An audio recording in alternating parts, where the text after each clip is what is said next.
Yes, yes, yes, yes, yes, yes. What's going on, everybody? It is Wednesday, May the 3rd, 2023, 6:06 p.m. Eastern Standard Time. Happy birthday to my dad. My dad would have been 81 years old today. One more time for the pops.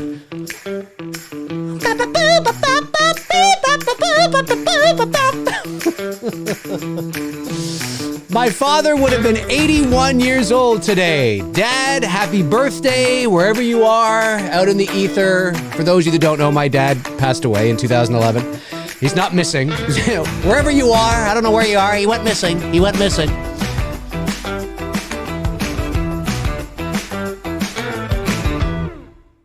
One more time!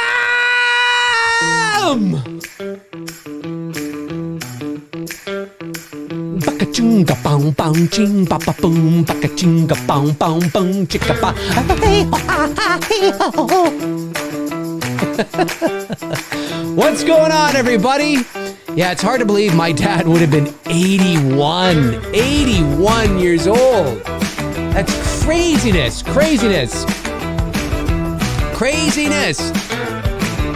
Yes. Hey, everybody. What's going on? Welcome to my channel. Yeah, my pops would have been 81 years old today, born May the 3rd, 1942. He's the same age as Harrison Ford. Harrison Ford turns 81 July 13th, I think it is. July 13th. And it's hard to believe. 81. I can't even imagine my dad 81. And he, like I said, because he passed away in 2011 when he was 69, and he looked good for his age. Both my parents aged very well, which gives me hope. But I can't even imagine what my dad would have looked like at 81. 81. You know what I mean? It's kind of crazy. No, Rich, this is not a new chair. This is the same chair. It's just the jacket, the Halloween jacket, the Fright Rags jacket is not there anymore. That's why it looks new. No, I've had this for there's a lot of wear and tear on this chair now. Probably have about 5 years, maybe 6 years, something like that. I've had it for a while. It's one of those gaming chairs. I don't game, but it's one of those gaming chairs that I thought looked kind of cool in Staples when I was in there like 5 years ago. And I was like, I'm going to buy that. Hey, it's cheap. That kind of thing. Yeah, no, it's not a new chair. This is not a new chair, folks. This is not a new chair. This is the same chair I've had. It's just the jacket is not draped over the chair.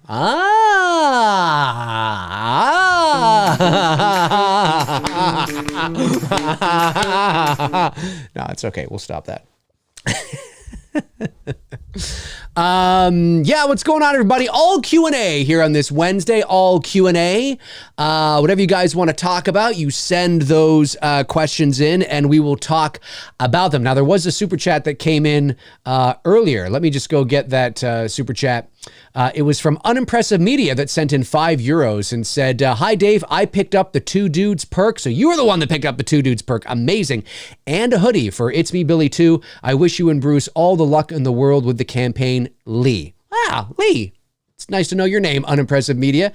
Thank you very much. Really appreciate that. Yeah, as you can see over to, hang on a sec. As you can see, oh, Jesus, my mouse is acting up. You can see right there, over to my left, your right. That's where we're sitting at right now on the Chapter 2 campaign. So we're in day 3. And we're already at 22,320 Canadian dollars. Now, again, in the States, if you were to go onto if you were to click the link and go to it, you're probably going to see maybe 16,000. That's obviously because it's US dollars. If you're in the States, you'll be seeing it as US dollars. Of course, here in Canada, we're taking the funds in Canadian dollars, obviously. So that's why it looks like there's more. But it's the same. It's just, well, yeah. So, and 196 of you have donated already. 196 of you, 22,320, 18% of our goal already just in a couple of days. You guys are amazing, absolutely outstanding. I think we are off to one hell of a start here. We got to keep this momentum going, though. We got to keep this momentum going. But just really, really exciting stuff. I would love to get to. I'd love to be at, I don't know, by the weekend at 25,000. I don't know if we're going to be able to do it, but that would be cool. That would be really cool to be there. That would be a strong first week for sure, because 25,000 would be 20%.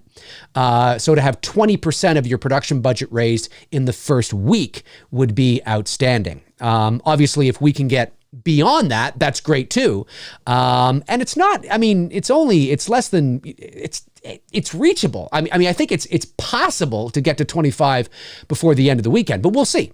We'll see what happens. But one thing I do know we can do, though, is, you see that right there? 196. 196. Do you think we could get over 200 before the end of the stream today? Do you think we get over 200 before the end of the stream today? I think we can do it. I think we can do it. Okay, no, we're not going to do that again. And Cody Snyder, shout out to one of my great mods, Cody Snyder, who picked up one of the associate producer perks. Cody, you are amazing. You know you are, but I just have to say that. You are amazing. Cody Snyder, new associate producer on It's Me Billy Chapter 2. This is really exciting. This is really exciting stuff, folks. Like, this is very exciting stuff. Like, just the whole project and how it's shaping up. I mean, you know, Olivia Hussey is back. I mean, hello? Think, McFly, think. It's incredible. It's absolutely incredible. Super chat comes in from Movie Fan, sends in 17...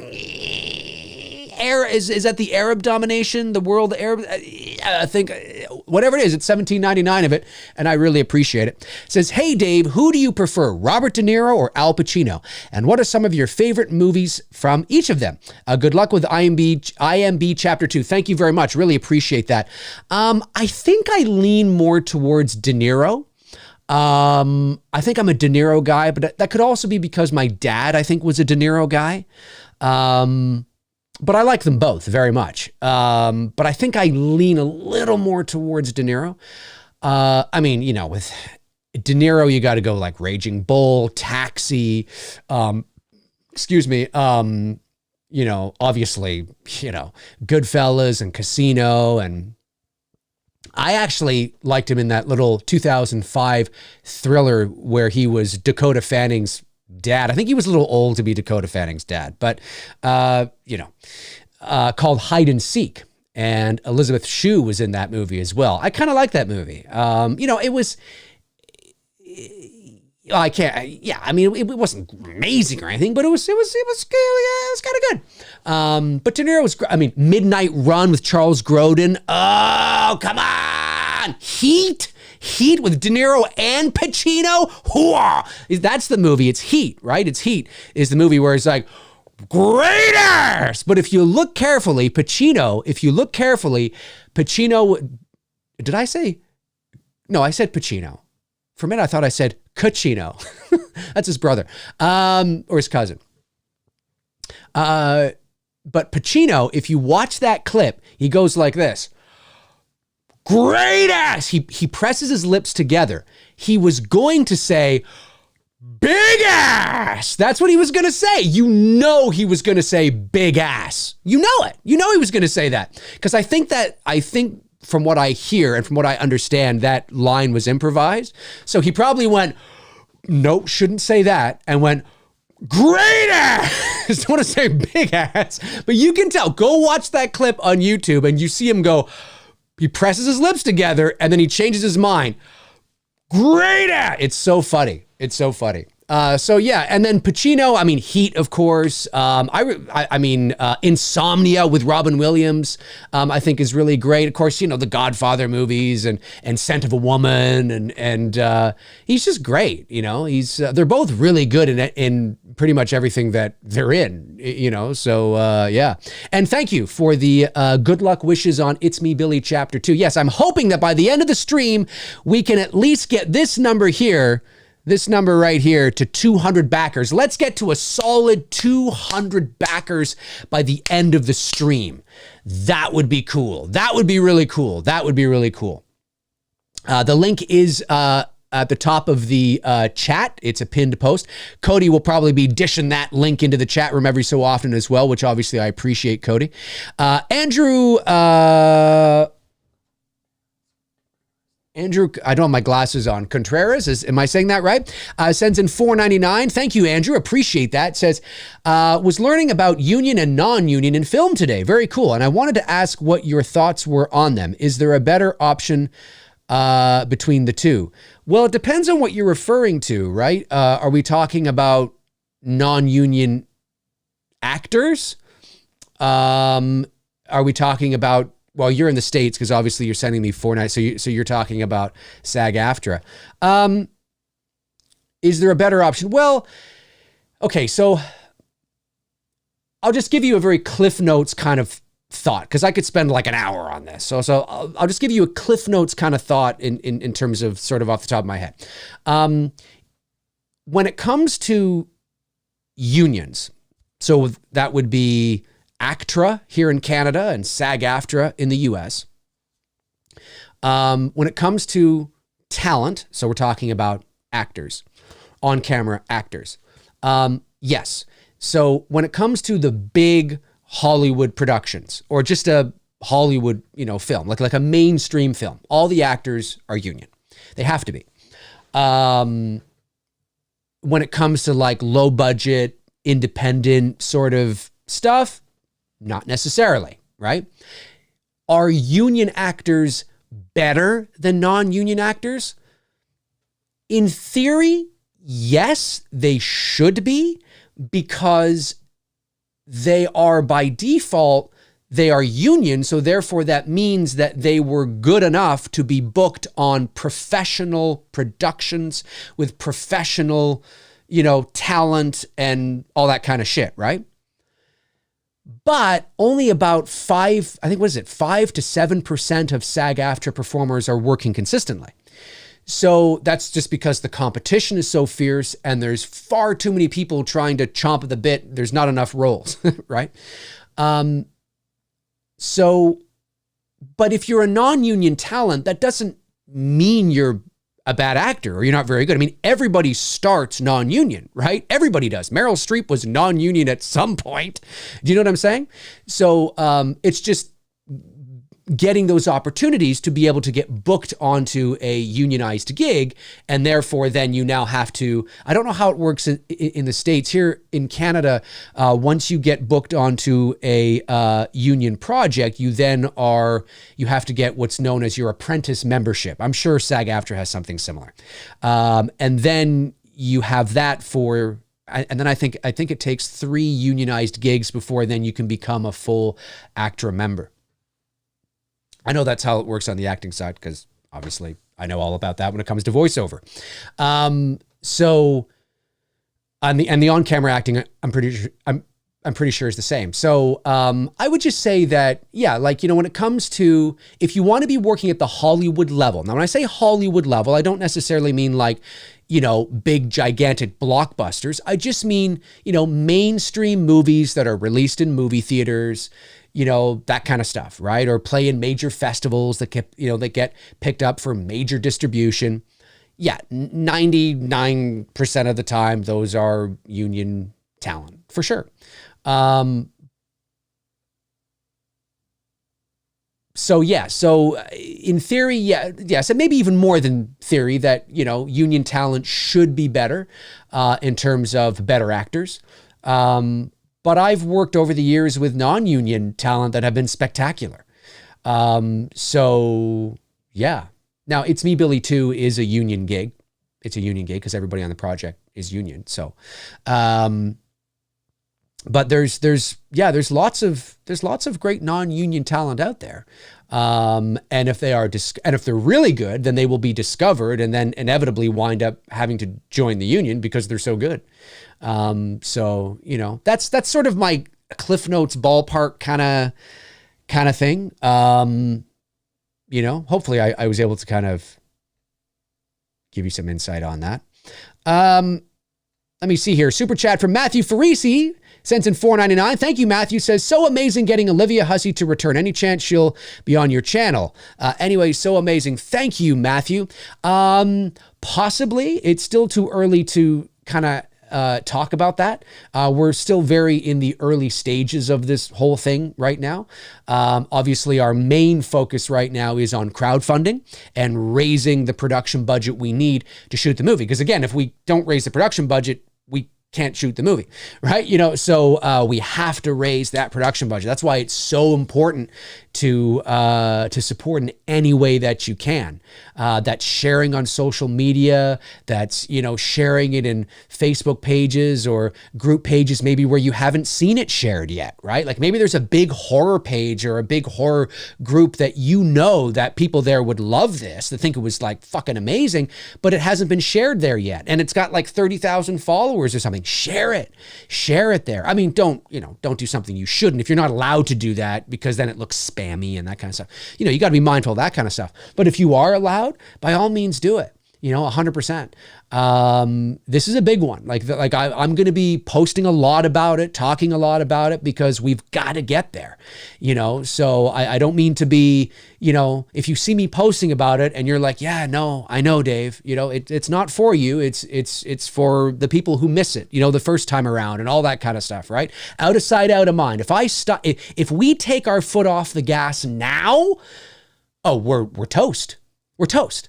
We're toast, right? You've got to keep your foot on the gas. Now, there's that balance. You don't want to be, obnoxiously annoying, of course, but people understand, right? I mean, I would hope and assume that, everybody gets that, yeah, Dave's talking about it a lot, posting about it a lot, because he's trying to raise $120,000, right? So, duh, right? And he's doing it all himself. I mean, myself and Bruce, of course, right?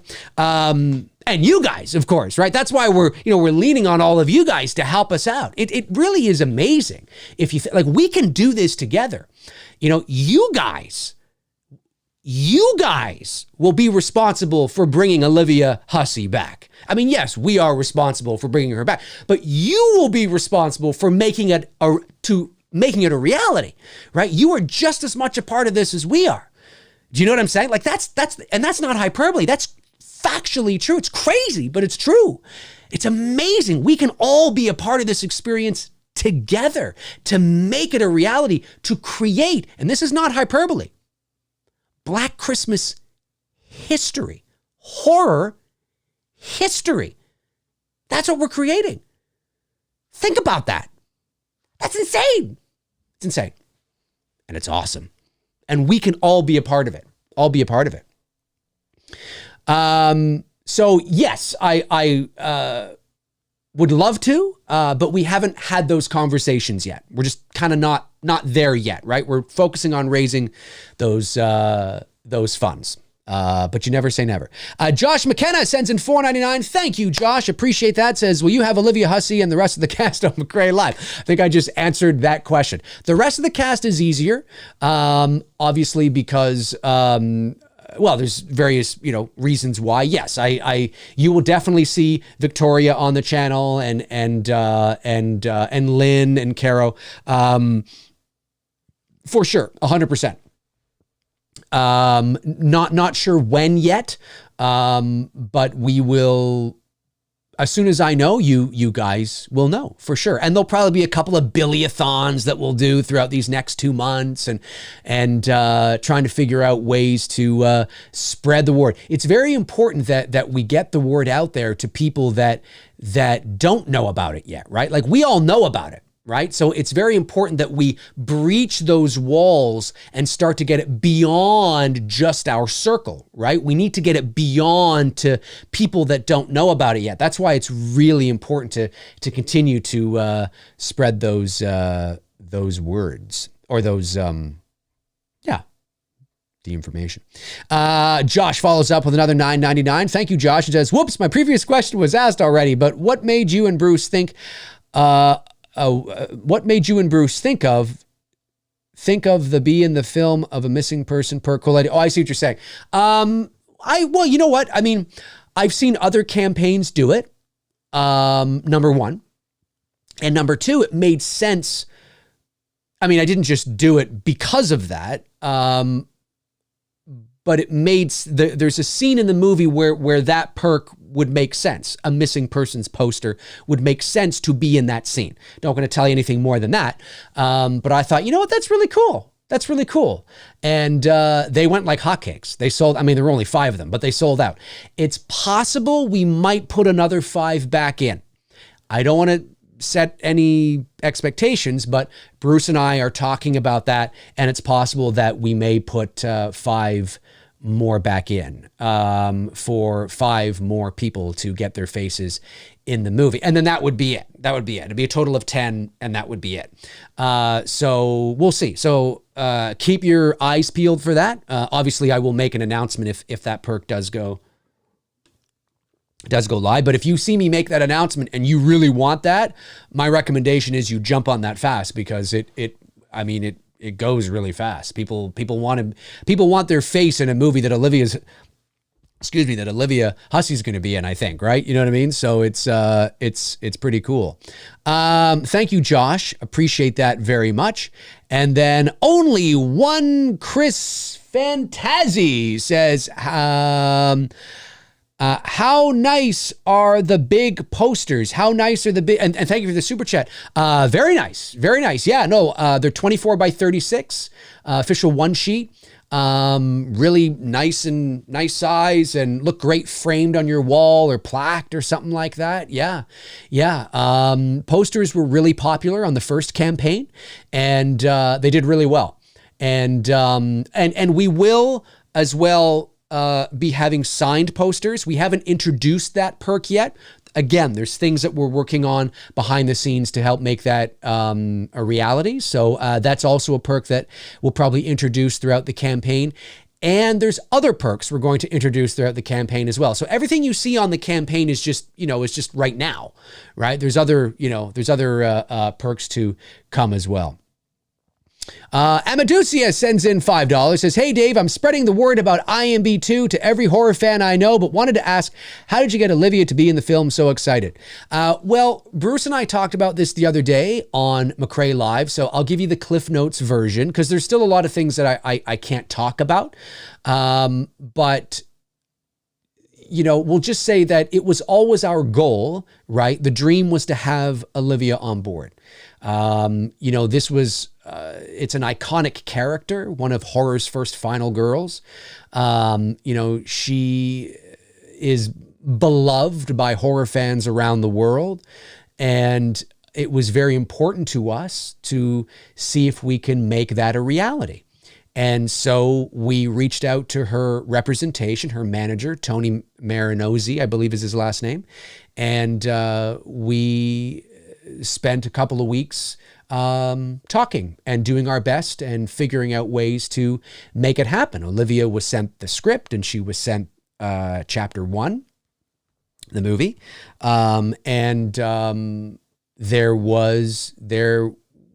There was interest. Tony came back to us and said that Olivia is interested. And that was all we needed to hear to start now getting serious about the negotiations. So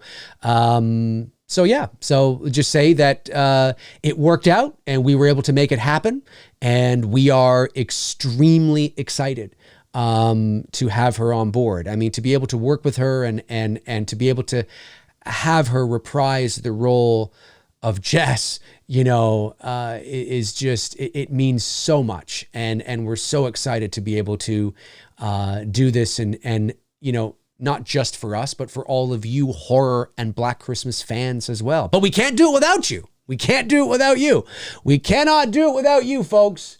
We can't do it without you. Where are we sitting here? We still at 196, are we? We probably are still we're at 197 now. We're at 197. Let's get that to 200, ladies and gentlemen. Before the end of the stream, let's get it to 200. I know we can do it. I know we can do it. I know we can do it. Yes, yes, yes, we can do it. Come on. Let's go to 500. No, can you imagine? 500, could you imagine? But 22,380, that's really fantastic. I'm hoping maybe by the end of the weekend, we can get to 25,000. That's what I'm hoping. 25,000. That's what I'm hoping. Maybe not, but that would be a great first week, because that would be 20% of our budget in the first week. Would be amazing.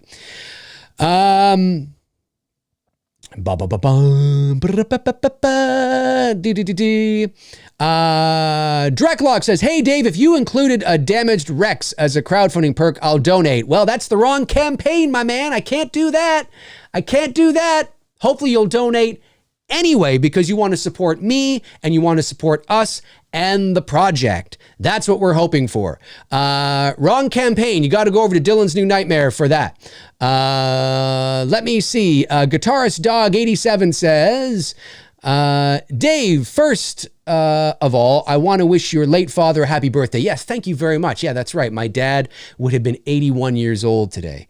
I just wanted to comment that I love your stories about working at the movie theater. Any memories of Austin Powers? Oh, yeah.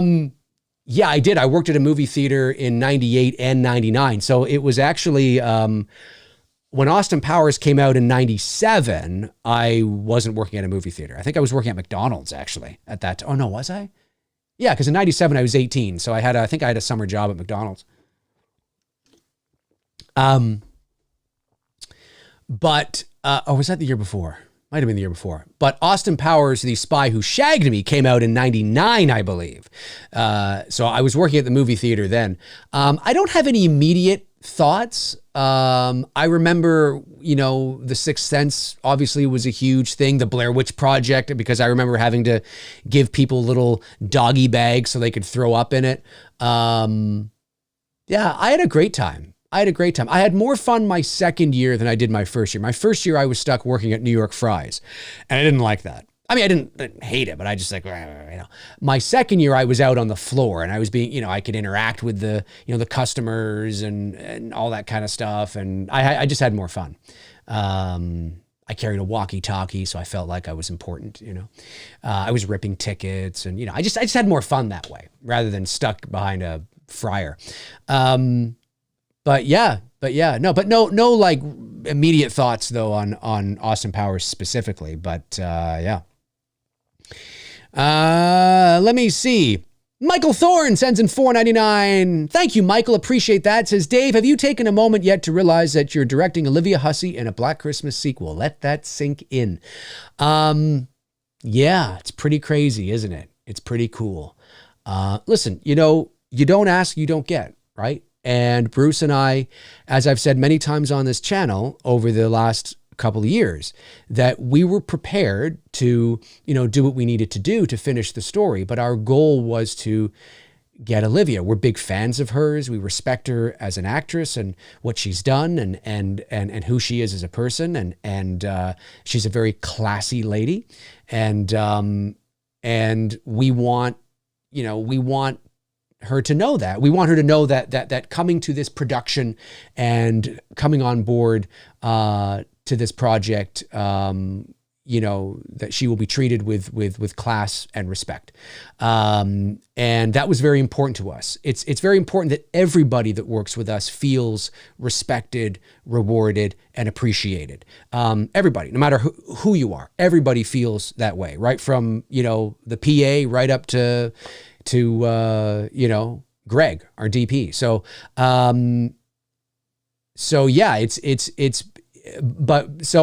we always knew we wanted to go after her and because that's who we wanted.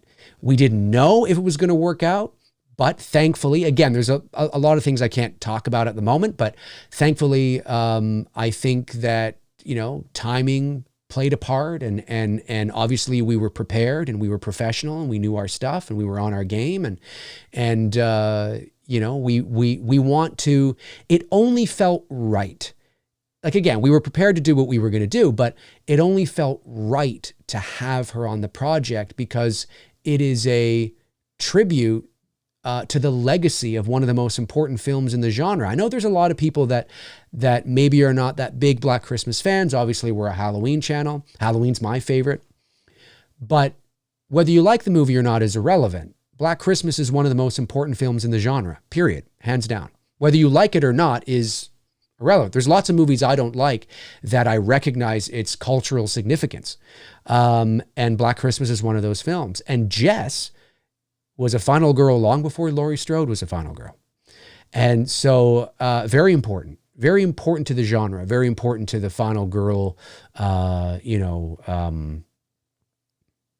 symbol, and so it only felt right to be able to complete our vision and our story with her on board, if we could make it work. And thankfully we did. Antonis Andriotis sends in $1.99 and says, will we be we still getting The Strangers 3 this year? I don't know. I didn't even know. Were they in production on The Strangers 3? I haven't even heard anything about A Strangers 3. Have I been out to lunch? I'm not really sure. Sal Wayne's Night, or Sam Haines Night, sends in $2 and says, any chance we can get more Lynn Griffin ornaments? There's definitely a chance. Yes. Keep your eyes peeled as the campaign moves on, or moves along, I should say. As the campaign moves along, keep your eyes peeled. Keep your eyes peeled.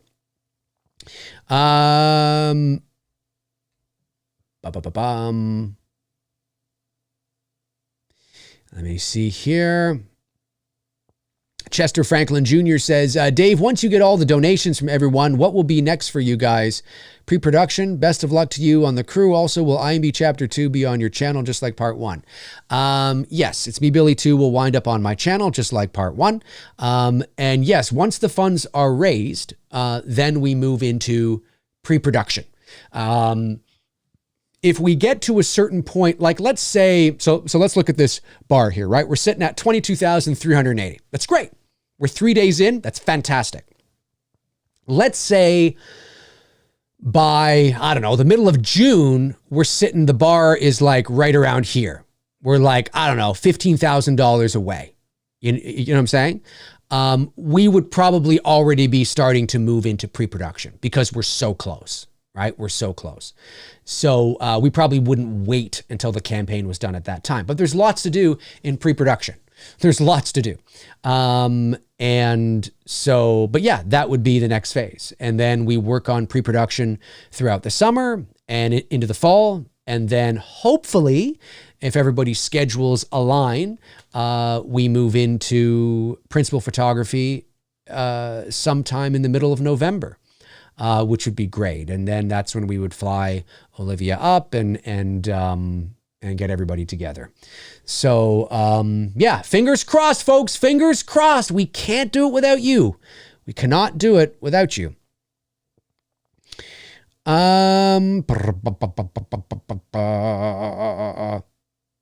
Let me see here. I'm scrolling. Oh, Taylor Paulson sends in $5. Thank you, Taylor. Appreciate that. Says, hey, man, just wanted to say you rock. Always love watching. Been tuning in since 2018 and will continue to tune in. Cheers from Wisconsin. Well, thank you, Taylor. Really appreciate that, man. Thanks so much. And shout out to the fine folks of Wisconsin. Really appreciate that. Let me see here. Yeah, I don't know if there's a Strangers 3 in development. I have no idea. I've never even heard that. I'm not sure.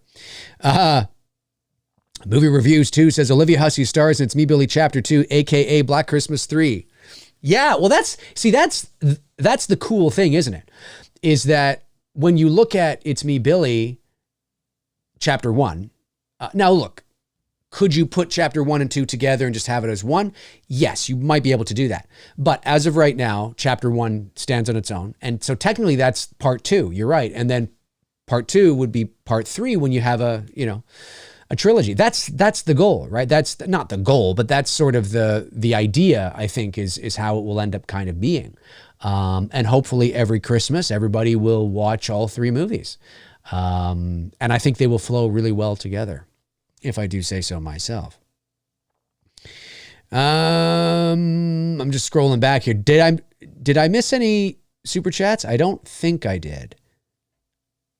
I don't think I've missed any super chats. I don't think I did anyway. Let me just see here. I missed any I don't think so. Okay, doesn't look like it anyway. All right, what do we got? What's going on? Let's hear. Entertainment Wizard says they are making 3 new Stranger films, Dave. Oh, really? Are they? Oh, good, because that's what we need. 3. I didn't even care for 2. The Strangers Pray at Night. Oh, well, hey, you know what? For you Strangers fans out there, that should make you happy. I think that's awesome.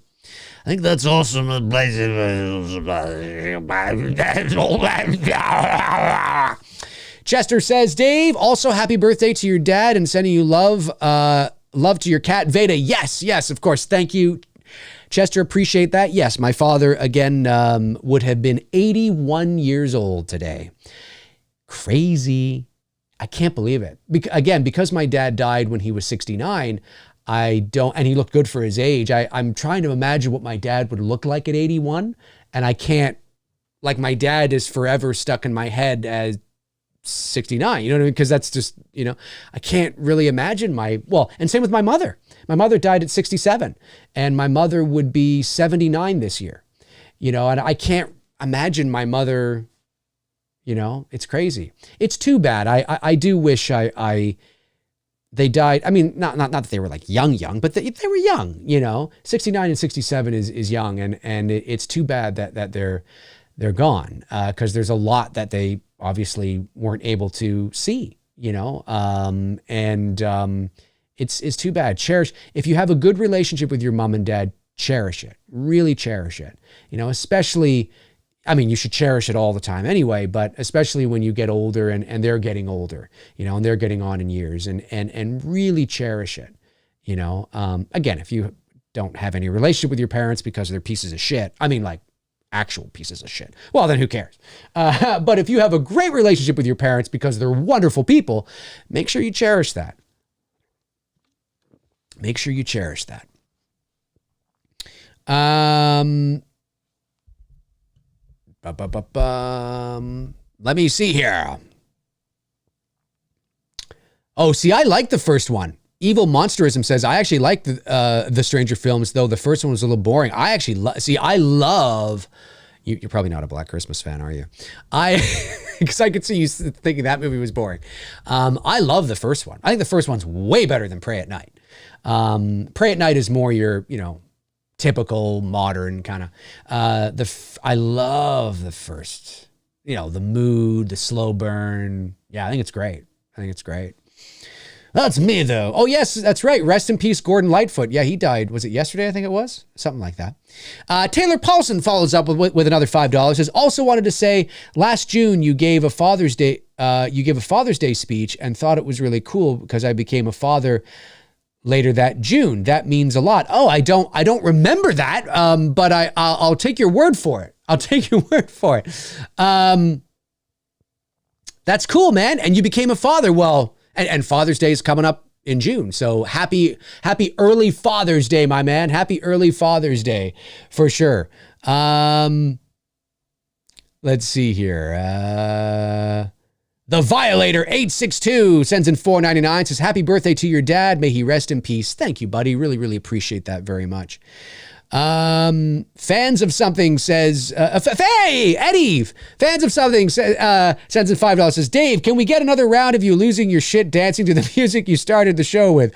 Also, can't wait to get the double Blu-rays. Yes, Eddie, yes, for you and your woman. Yes, here we are. Ladies and gentlemen, can we get this? Can we get this? Look at this. We're at 197. Can we get it to 200? Can we get it to 200? We got to get that thing. It's at 198. It's at 198. We need to cross 200. I want 200 backers on day number 3. We can do it. I know we can do it.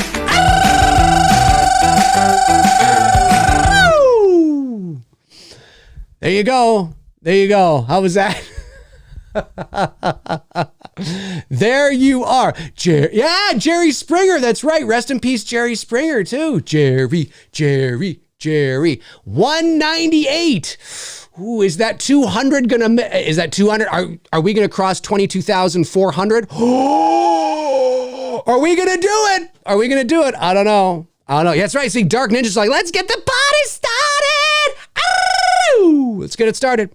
Where Nomad has gone before sends in $2. Says Halloween jacket gone, making room for Billy hoodie. Oh, no, actually, no. That would be cool to have Billy jackets. That would be really cool. That'd be expensive though. That'd be a little expensive. But we'll look into that. We'll look into that. Yeah, Tom Hungarian, Jerry. Hey, you know what? Every time we get a new backer, that I might bust out that music and do something crazy. I'm just saying, it might be worth it. I might have to do that. That is maybe how the money is raised. Is I just by the end of the 2 months, it's gonna be like,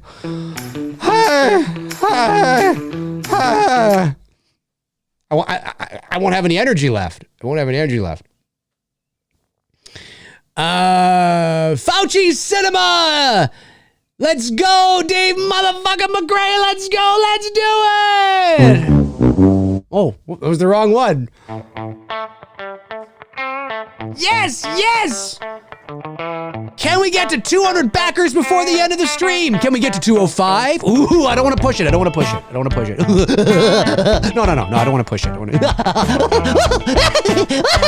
No, I don't want to get too excited. Let me see here. Ra Silly am I saying that right? Says, I lost both of my parents in my 20s, mom to lung cancer and dad to diabetes. My mom was cancer as well. My mom was 58. My dad was 51. Here I am now in my 40s. They passed 6 months apart. Dude, I hear you. My mom and dad passed 2.5 months apart. Now my mom, so I feel you. Yeah, my parents weren't together. They'd been divorced for about 25 years. But they remained close because they had 4 children together. And my mother died of cancer in July of 2011. And then my dad died of a heart attack in October 15th, I think it was. And the last time I saw my dad was actually at my mother's funeral. So yeah, 2011 was an awful year because of that, but it was bittersweet because I also met the love of my life, the woman that I'm with right now. So that was also very, it was this awful thing, but then this nice thing, that happened as well. So yeah, but it doesn't, it was tough. And that's young, 58 and 51. My mother's mother died at 58. So you just never know, again, it sounds like a cliche, but you don't, you just never know. You never know. Where are we here? We're still at 198. We're still at 198. Okay. All right. It's okay. It's all right. I say, you want me to work a little harder, do you? Want me to work a little harder? Okay. I'll work a little harder. I got all the super chats though, right? I think I did.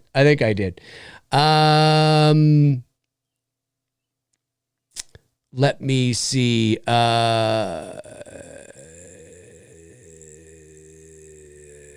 Yeah, that's right, Evil Alex. Fuck cancer. Yeah, exactly. Fuck that cancer. Piece of shit. Cancer. Entertainment Wizard Dave's gone insane. Oh, maybe I'm sane. And maybe you're the one that's insane. You ever stop to think about that? Maybe you're insane. And I am completely sane. I'm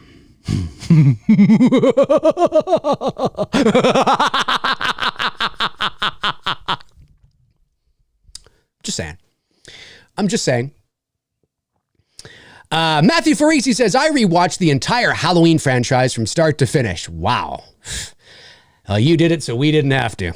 It was painful, but it had to be done. That stretch from Halloween 5 to Rob Zombie's Halloween 2 was agonizingly painful. Oh, Matthew, listen, dude, I'm just, give this man a round of applause.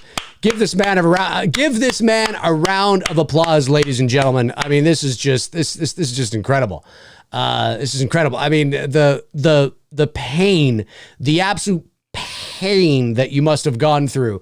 I can't even begin to fathom the mental torture, especially like, 5 through, I mean, that last stretch there is just, man, somebody had to. Matthew Farisi, ladies and gentlemen, Matthew Farisi. Absolutely incredible. Absolutely incredible. Hey, yeah, Evil Alex, we all go a little crazy sometimes. That's right, we do.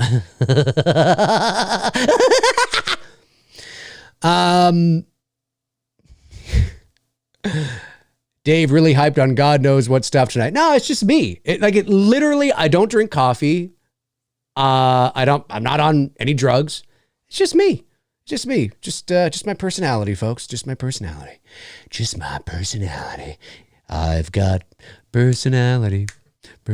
Oliver Mercer. Hey, Oliver, what's going on? Says, yeah, it's so hard when you lose loved ones. I know when I lost my auntie, my grandfather, dad, uncle, it's incredible. I haven't lost myself overall. It's the most painful, the most pain that you've ever felt. Yeah. No, it's true. It's true. It's awful. It is. It's, and you find yourself in like like it's surreal, when my mom wasn't there anymore. I mean, she's always been there, and now it's been 12 years this year, which is crazy to think. But what always made it easier for me was that I always had a very good relationship with my parents. So I knew that my mom and dad wouldn't want my life to just stop because they were gone. They would want me to keep going. Now, not everybody has good relationships with their parents. There are some parents out there that are just scud-sucking pieces of shit. And just because they're your parents doesn't mean you have to, condone that and put up with that because they gave birth to you. No, fuck off. Fuck off. No, if you're a piece of shit, you're a piece of shit. And it doesn't matter if you gave birth to me or not. And some people have piece of shits for parents, unfortunately. So and I say that to just, I'm very aware of how lucky I am. And that their passing, having that relationship helped get me through that. But it was not easy. And it's still not easy. It's still not easy. Amaducia sends in $5. Says, hey, Dave, I'm raising a glass to your dad on his birthday. All right, my man. Yes, cheers to my father. Thank you so much. What movies did your dad particularly enjoy?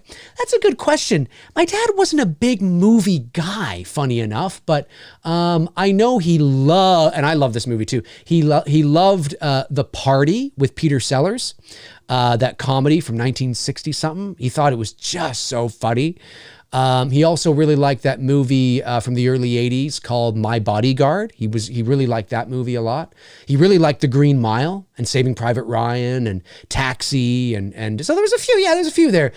Raging Bull. He was a big De Niro fan. So now that I think about it, that I'm going through it, but he wasn't like me. He wasn't like me when it came to movies, but he did enjoy them. So those are a few there. Yeah. Josh McKenna, $9.99 says, is there a deeper meaning when people say to watch Psycho from the beginning because it seems obvious? I don't need to be told not to walk in. I don't need to be told not to walk into a theater late. It seems like a no shit statement. Are you talking about when Psycho came out in 1960 and it was their advertising, their marketing campaign? I think that's what you're talking about, right? The marketing campaign for Psycho.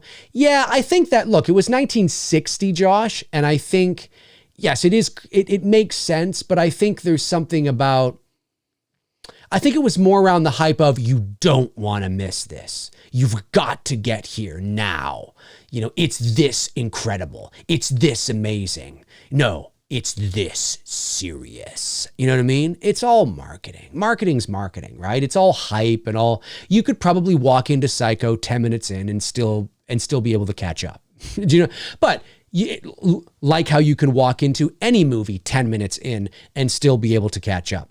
If you walk into a movie 45 minutes in, well, that's a bit different, right? That's a bit different. No matter what movie it is, you're probably going to have trouble catching up, right? You know what I mean? So I think it was more around just kind of like, no, you've got to watch it from the beginning. You know, it's all kind of like that.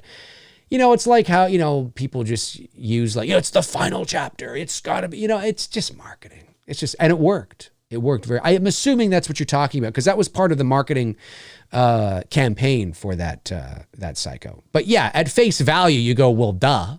Of course I'm going to want to be there from the start, right? Happy Sanjo sends in $2, says, what's the cutoff minimum it needs to hit? You mean the campaign? Well, so again, to my American viewers, if you go to the campaign, hey, we did it! We hit 200 backers! Yes! Yes! Yes! It got crazy there. The board got crazy. What's that, Buster Rhymes? But I'm offended. Yes! 200 backers, 22,396. Can we cross over 22,400?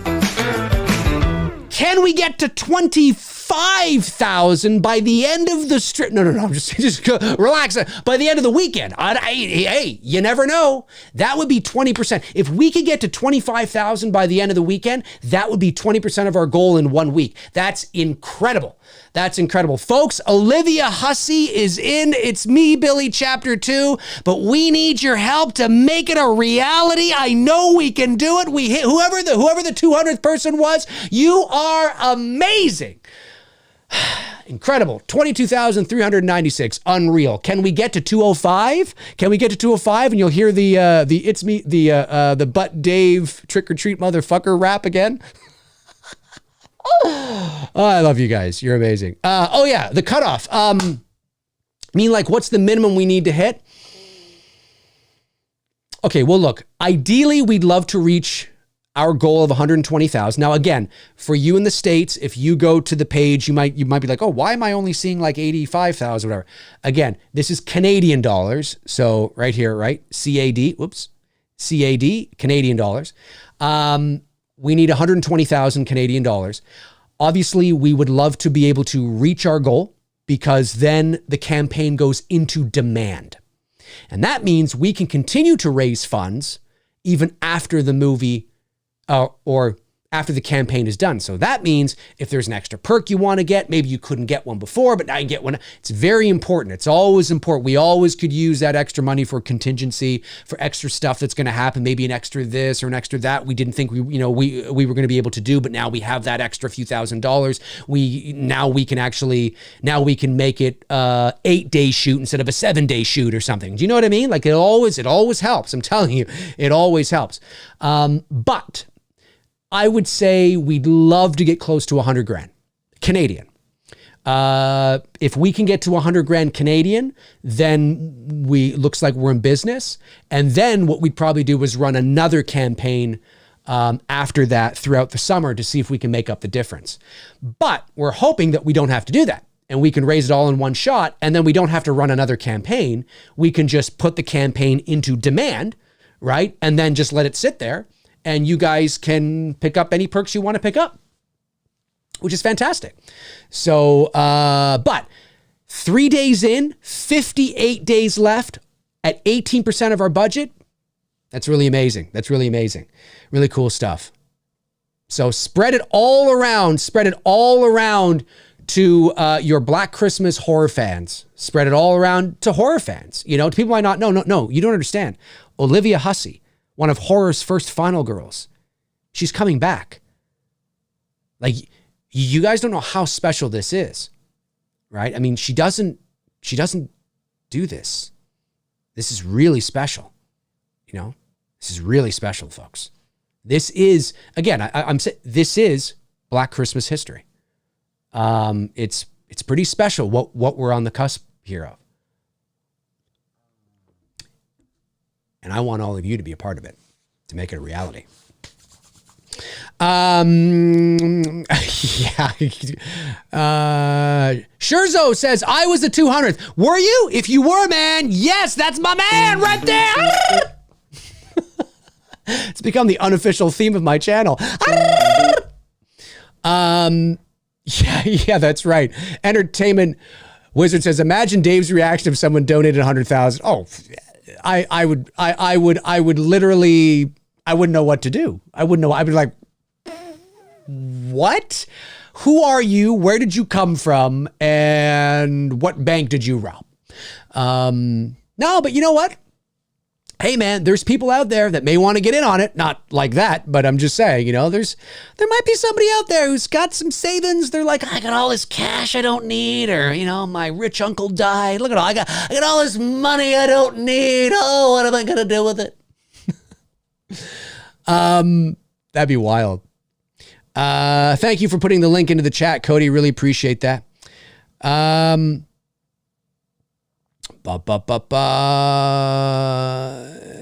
Ungurian says, Dave, did Vincent DeSanti tell you if you got a legacy character, it will help with the campaign?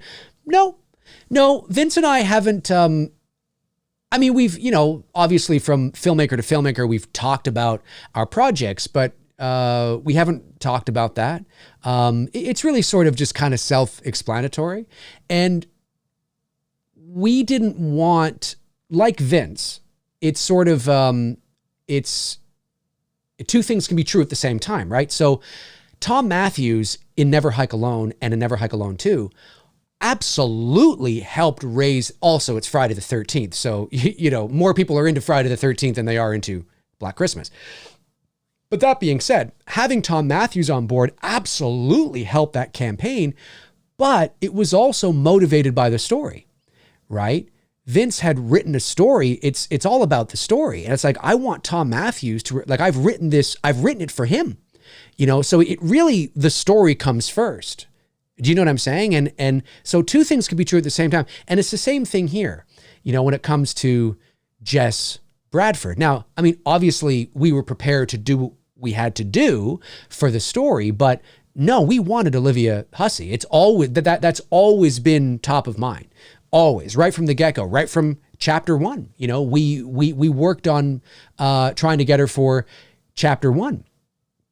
So it's always been our goal to pay, because we're not just paying, like, so you have to understand that it's we are Canadian filmmakers from Toronto. Black Christmas is a Canadian horror movie shot in Toronto with about half of a Canadian cast. And so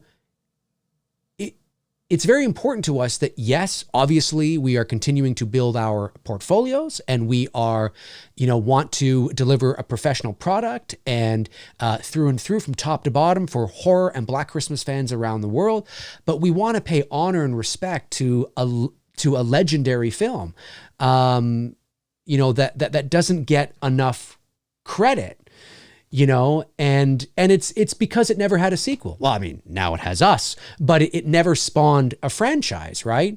It never had the chance to embed itself into the zeitgeist like Elm Street or Friday or Halloween, because Black Christmas, the original, never had any other films. Not that it needed it, but it never had it. So it's just that one movie. So it's that niche cult film.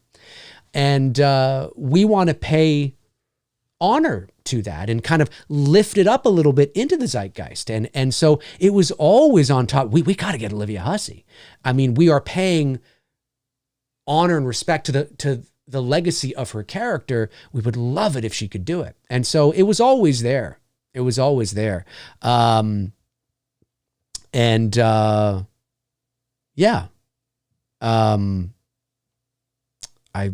forgot. There was something else you said, right? I think there was something else you said. That's right. So because of that, it's motivated by story and motivated by what It's Me Billy is, right? It's Me Billy chapter 1 and 2 really is a Black Christmas fan and tribute film. That's what it is. And of course, fan film, there's a stigma around that. So people, assume that they're about to watch something that's amateur, and then it's not, because, we have to call it a fan film, obviously, and it is. But we're taking it very seriously, just as seriously as we would anything else. It's professionally done. So So it's a real sort of thing that we're trying to create here for the legacy of this movie. And that's really important to us. So story was always first, but it wasn't lost on us that, hey, if we could get Olivia, it should help us raise, of course, absolutely, of course. And that's the idea, right? That's why no matter if you're working at the independent level or at the studio level, that's why a lot of directors and producers like to have a name attached to a project, because it is always easier to raise funds when there is a name attached to it, right? I mean, imagine if I had Kurt Russell attached to, some project that I was, you know what I'm saying? Right? It's always easier. So yeah. But it's not just because of that. Bobby's brother says, thank you, Dave, for your lovely words about parents. Also, for what, and no problem, my man, no problem. And for what you're doing with IMDb too. Thank you. Sorry, I don't have my glasses on. Giving us Olivia back is of historic proportions. Your father would have been proud of you today. I really appreciate you saying that, man. I think so too. Like I said earlier in the stream, it's not lost on me, and I know it's not lost on Bruce, how special this is, and how special. And we've heard from other people too, that I will leave nameless at the moment, that have been like, this is big, and it is, and it means a lot to us. We're not, I fart around here on the channel and have fun, but I take this very seriously. I really want to do this. This is not a game to me, and I want to deliver something that is really, I want to deliver the epic conclusion that you guys deserve, so when you see all those things, be a part of the epic conclusion, that's not just words to me. That's like, oh shit, now they got Olivia. Oh, okay. He means business. Yeah, I do. Yeah. Because that's what we want. We want to be able to deliver, go big or go home, swing for the fences. Why not? Right? We live once. Let's do it. Let's fucking do it. We're going to do it. Well, let's do it. You're just going to do it. You want to do it? Well, let's do it. Let's do it. You know what I'm saying? You want to do it. You're in, you're out. Okay, let's do it. Why not? And let's see what happens. And so, yeah, we're very excited for sure. For sure. And I really appreciate the kind words and the support, man. Thank you so much. Really appreciate it. We are over. We're at 200 backers. I guess that didn't update. We are over. We're at 22,410. Yes.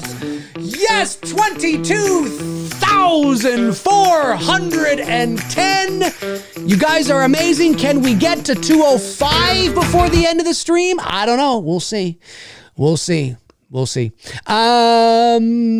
That song's going to be in everybody's head now. Let's see.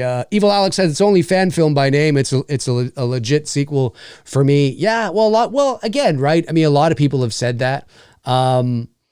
It's just the stigma. Look, 95% of fan films will always be what the stigma is.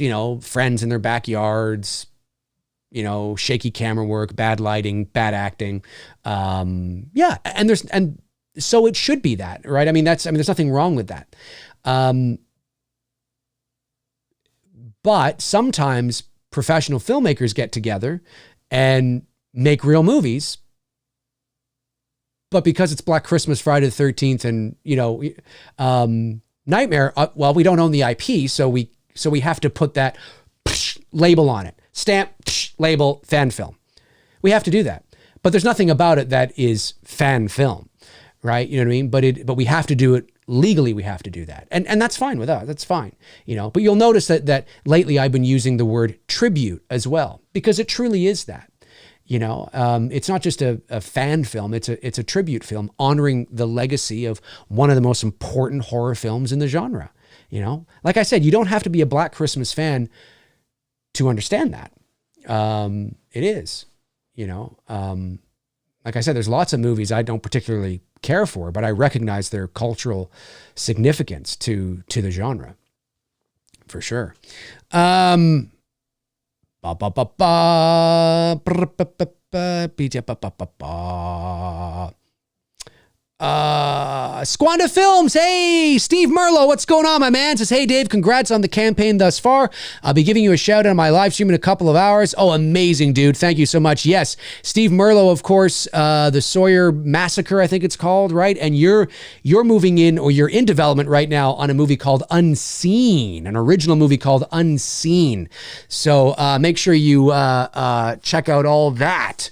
As well. That's, I wish you the best of luck, man. I wish you the best of luck. Rising tide raises all ships, right? We're all just trying to fucking, we're doing it. We're doing it. That's what we're doing. We're all in this game together, folks. Appreciate that very much, Steve. Thank you. Alex Shambach says, Dave, Radio Silence got their start on YouTube too. Soon we'll be seeing your and Bruce's name on the big screen. You never know. You never know. Yeah, it's crazy. I mean, like I said, I mean, I've worked 22 years in the entertainment industry this year. I started out as an on-camera actor in the early 2000s. I did some docudramas, some commercials, and then I fell into professional voiceover around 2004. And I've been in the voiceover side of things since. But I have, like my whole life, I always wanted to make movies. I went to film school. That's what I wanted to do, was make movies.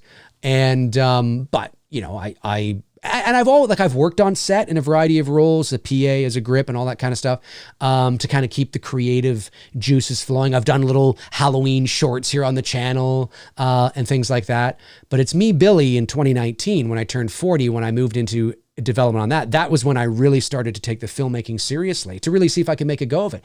Because I turned 40, I'm like, well, I got to do something now. I mean, I'm not old, but I'm not like a kid, you know. So I really got to make a go at this, right? So that's why we're doing it. You know, we're really trying to make a go at it. You know, because yeah, you know, ideally, I would love to be able to.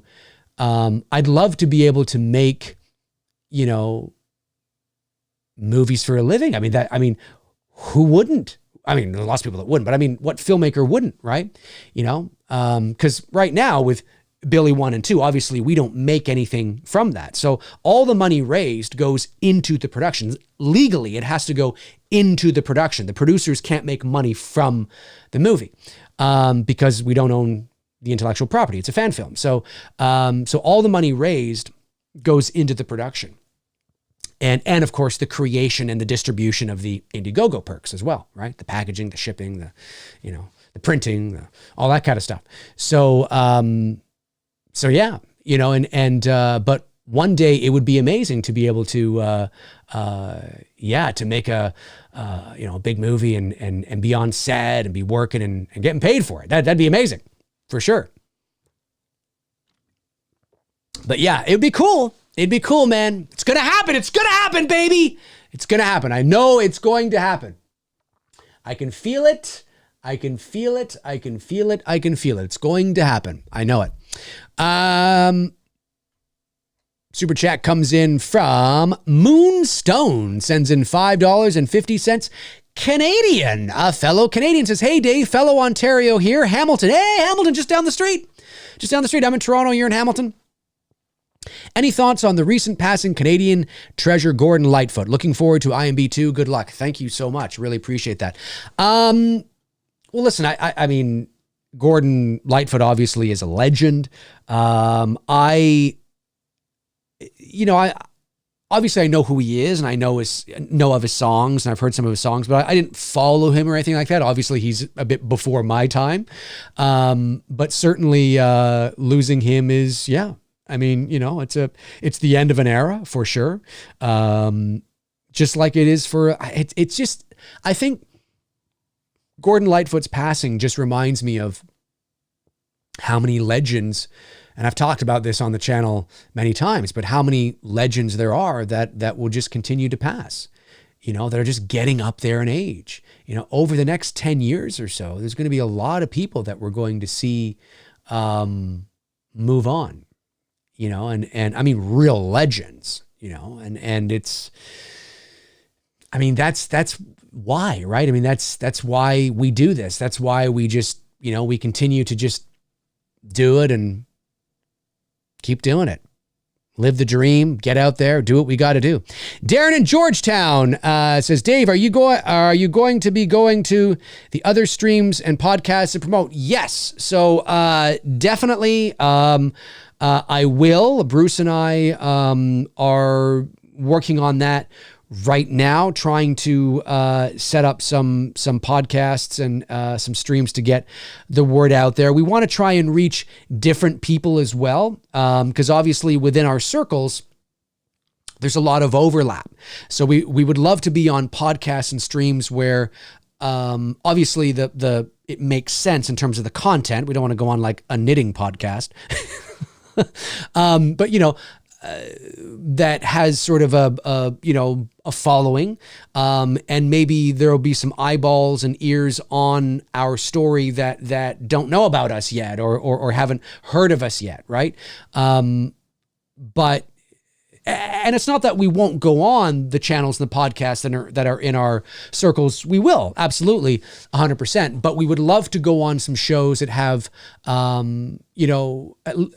big enough following where it makes sense, and have eyeballs that maybe don't know about us. Right? That would be great. That'd be great, because it's all about expanding that reach. We want to expand that reach. We know that the McCrazies, we know the fan base, us McCrazies, we know the loyal McCrazies and the fan base, and they're ready to go. Let's fucking do this, fucking ready to go. Let's fucking do, yeah, come on. We know. Now we got to take that energy and we got to spread it. We got to get everybody else on board. You know what I'm saying? We got to be like, hey, Bob, come here. You know this guy? No, what's going on? He's doing a Black Christmas fan film. Oh, I kind of like Black. Oh yeah, you're like, that Olivia Hussey's gonna be. Get the fuck out! Olivia Hussey's gonna be. Where the hell do I donate? That's what we need, right? We need newbies. We need new people to come on board. We need to spread as far as the eye can see. So, but yes, definitely, we are definitely open to that, because the more people that know about it, the better, right? It's very important to get that to get that word out there. Sebastian says, Dave, will there be a table read with all the actors? That'll be crazy with Olivia Hussey. Yes, there will be. We're not there yet. Obviously, again, these next 2 months are going to be focused on raising the funds. We have to raise the funds. It's so important. And it's important that people understand, again, I can't speak for anybody else, but when you are raising money to make a movie, the money that you need is not arbitrary, right? We don't sit there and go, I don't know, I think we're going to need 120,000. Sure. That's not how it works, right? Everything is broken down. We have a Microsoft Excel spreadsheet. We have, everything there. We have this and that and this and location, insurance and craft services and accommodations and flights and hotels, all this stuff. And then of course there's, equipment rentals and actors and crew. And again, like it's all broken down, to what we need to make this movie.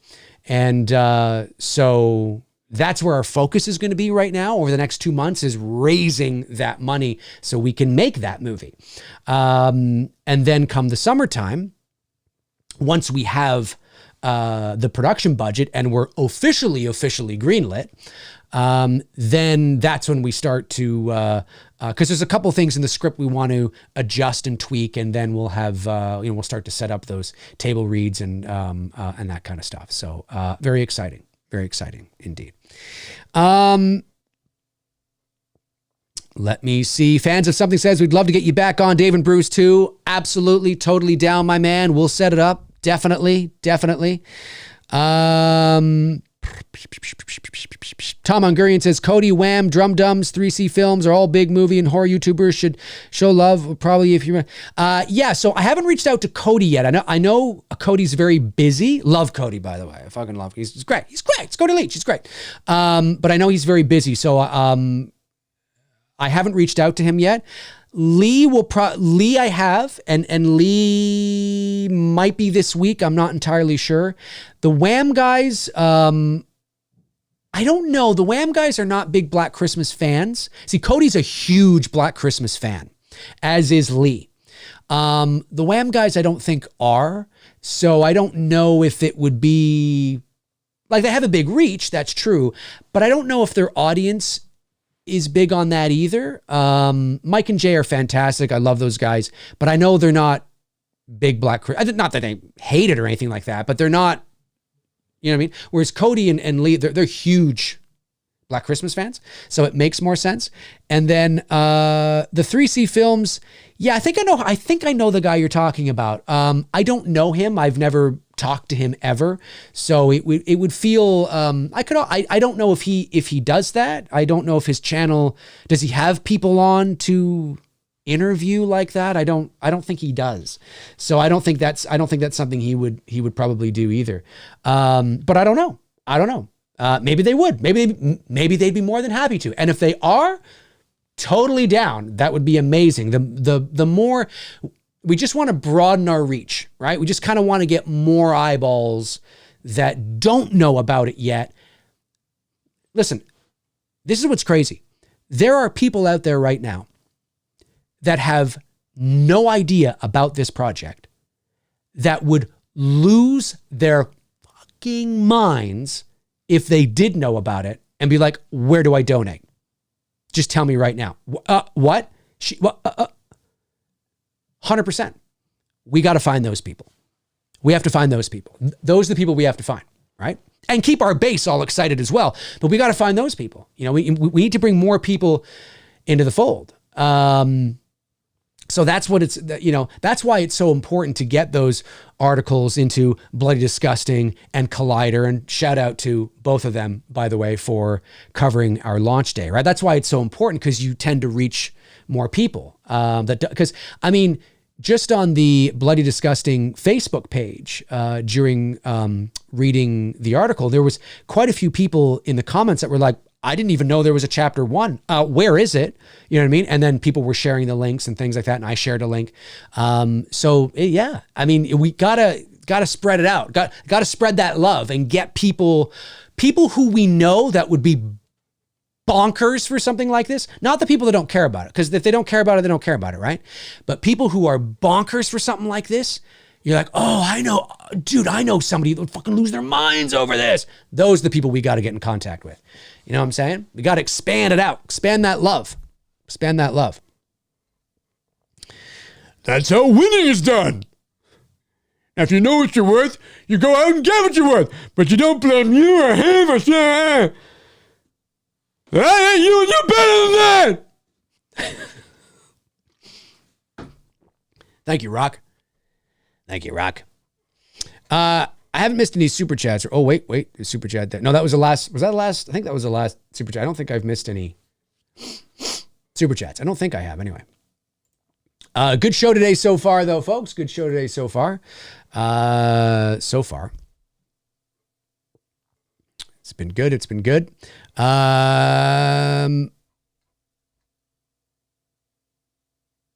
Let me see here.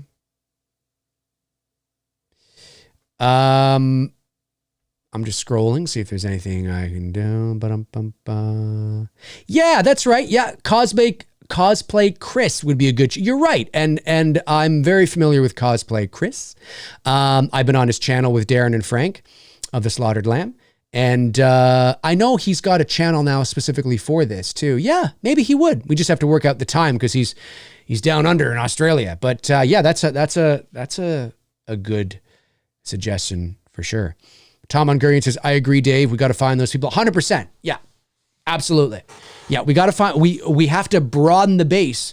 It's like politics, you know, how do you get more votes? Well, you broaden your base, right? I mean, that's just what it is. And so this is kind of like that. So we know we're going to have the faithfuls in there. Now we got to get the other people. They don't even know about this.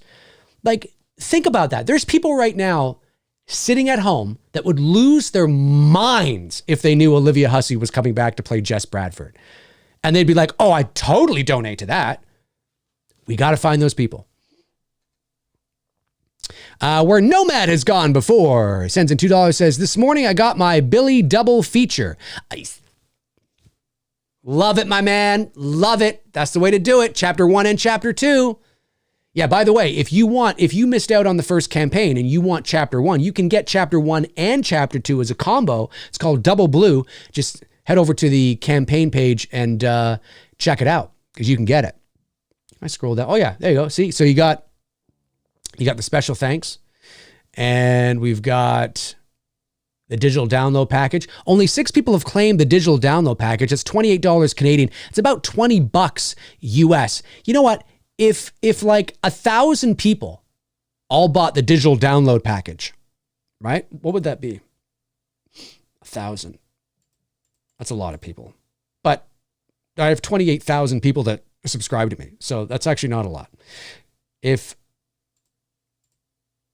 1,000 people all bought the digital download package, that would be oh yeah, of course, it'd be $28,000.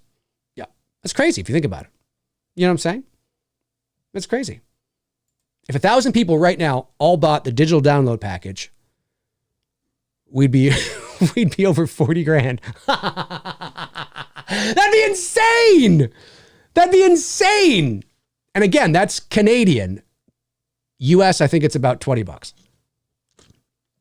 So all the prices you see here are cheaper. Oh, by the way, I added to the campaign today, I added a 3XL.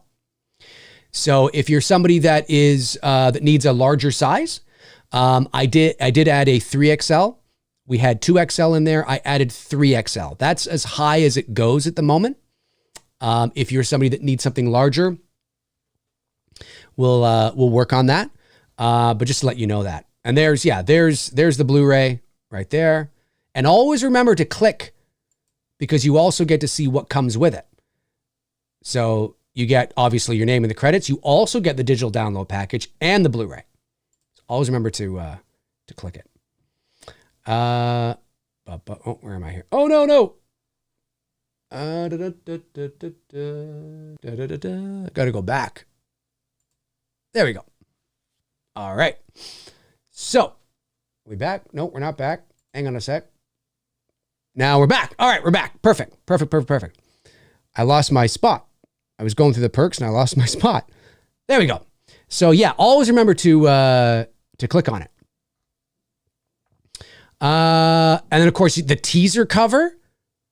That's pretty cool. The teaser cover. Director's script. You want our script with our notes on it? That's pretty cool. There's only 15 left.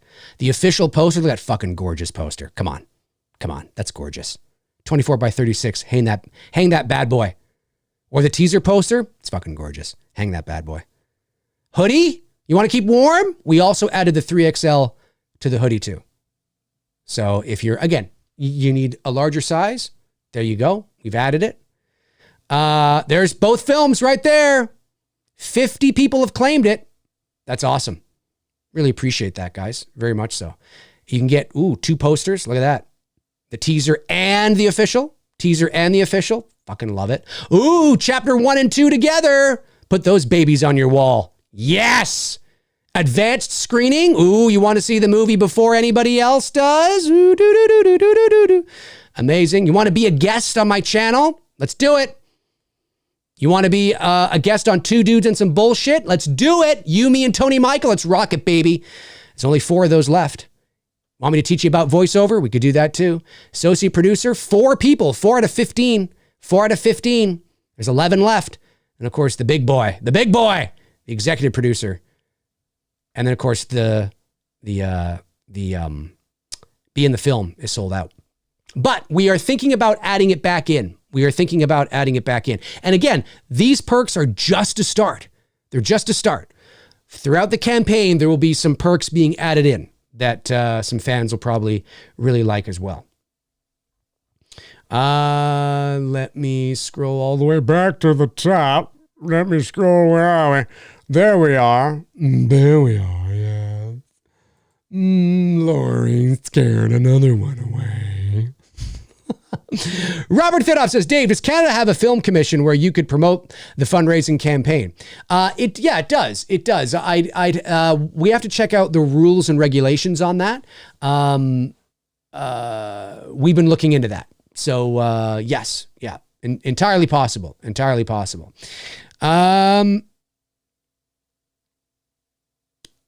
Can you have Bruce and I sign a Blu-ray? Sure, dude. Yeah. Thank you for the super chat. Absolutely. All you have to do is you buy the Blu-ray. Okay. And then once the campaign is done, once the movies, because these things won't be shipped out till next year, because obviously probably maybe to the end of next year. So it's still a little while away, right? Because in order to have the Blu-ray, the movie has to be done. And we can't give you the movie on Blu-ray before the movie's released to everybody else. So you're probably looking towards the end of 2024, beginning of 2025, when those things begin to ship out. And I know that might seem like a long way away, and it is, but keep in mind that our goal with this project is to have this movie ready for the 50th anniversary of Black Christmas. And Black Christmas celebrates its 50th anniversary next year, next fall. So come on. Olivia Hussey, back as Jess Bradford, 50th anniversary. I mean, come on!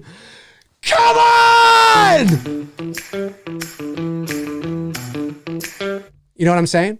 So, but so when that time, like once all that's done and the movie's out and now we're in the process or whatever, make sure to send me like a DM or a reminder. Do you know what I mean? Or if there's a note, if there's a way to send a note, with your purchase, I don't know if there is, I can't remember, but for sure, send me a note, like once the movie's done, like don't bother now, cause I'll totally forget. But once the movie's done and it's released online, then send me a note, like send me a DM or whatever. Hey, say, hey dude, Dave, remember when I was talking about, do you mind? Now we'll have to, the Blu-rays we ship come packaged, right? So with wrapper on it. So we'd have to unwrap your Blu-ray and sign the cover. So it'll come to you without the wrapper on it, just so you know, because we'd have to sign. We can't sign.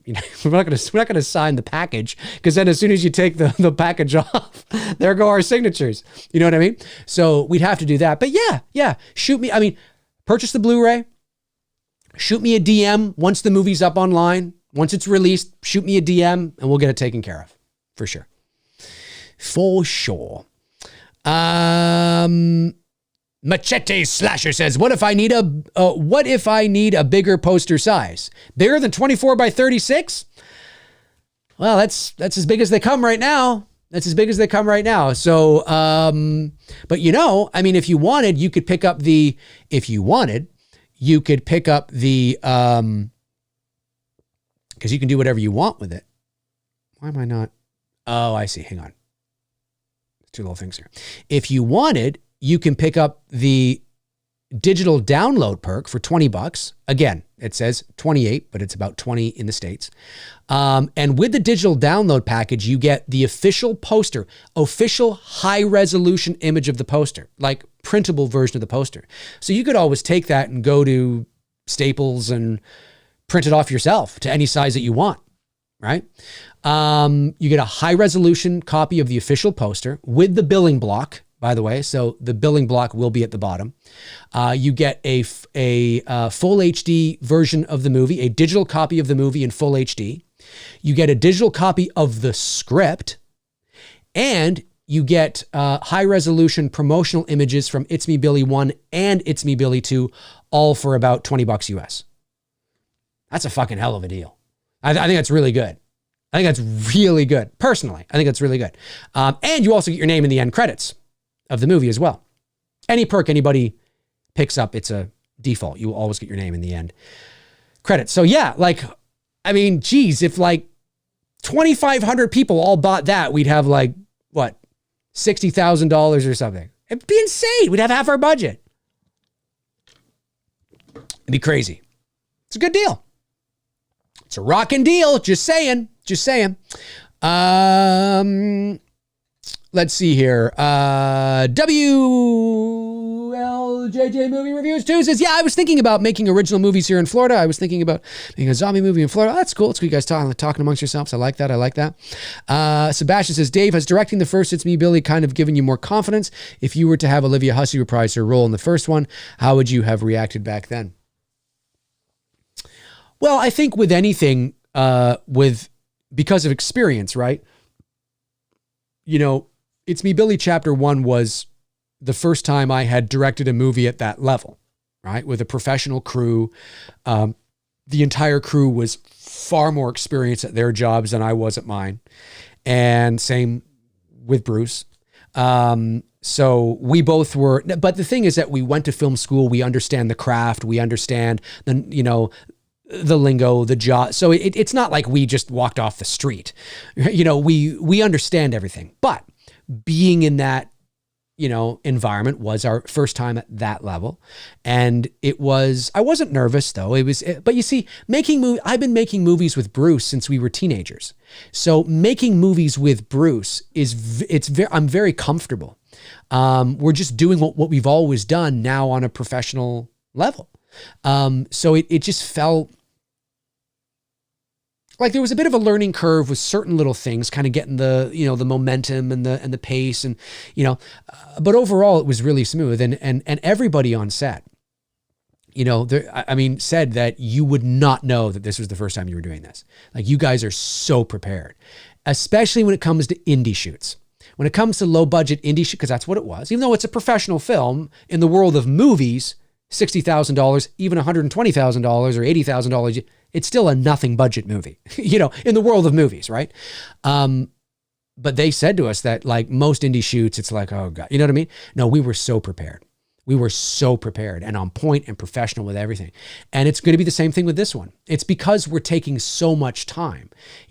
Greg will often say to us, our DP, he'll say one of the things he likes about working with us is that there's so much time. He says, I can't tell you how many projects I'll get hired on. And we're like,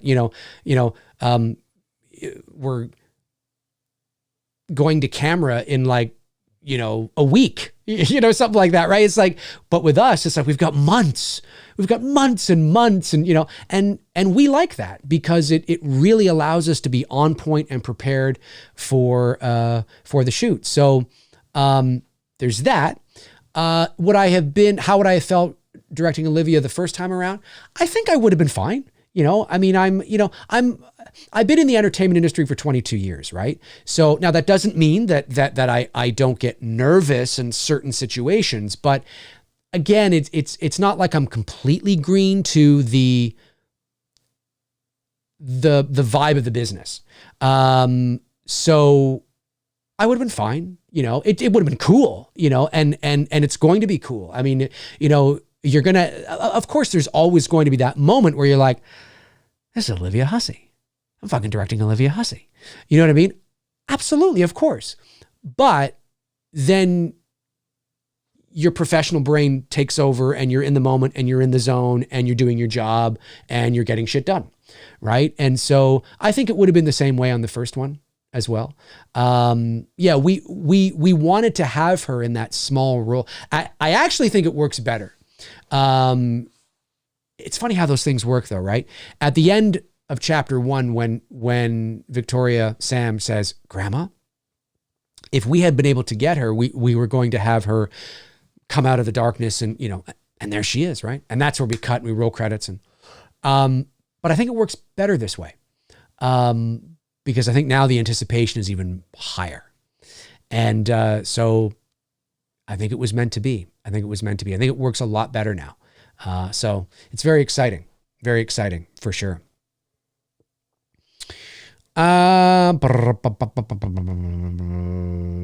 David Lee Barron sends in $9.99. Thank you, David. Says, to our Lord and Savior, Dave McChrist, will you be editing on DaVinci Resolve? How far has the editing platform come along? Does Hollywood actually use it like it's marketed out to be? Yes, Hollywood does use DaVinci Resolve. Absolutely.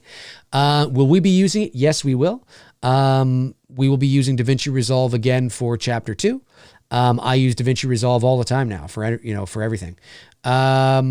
And how far has it come along? I don't know. I just started using it a couple years ago when I was doing chapter 1.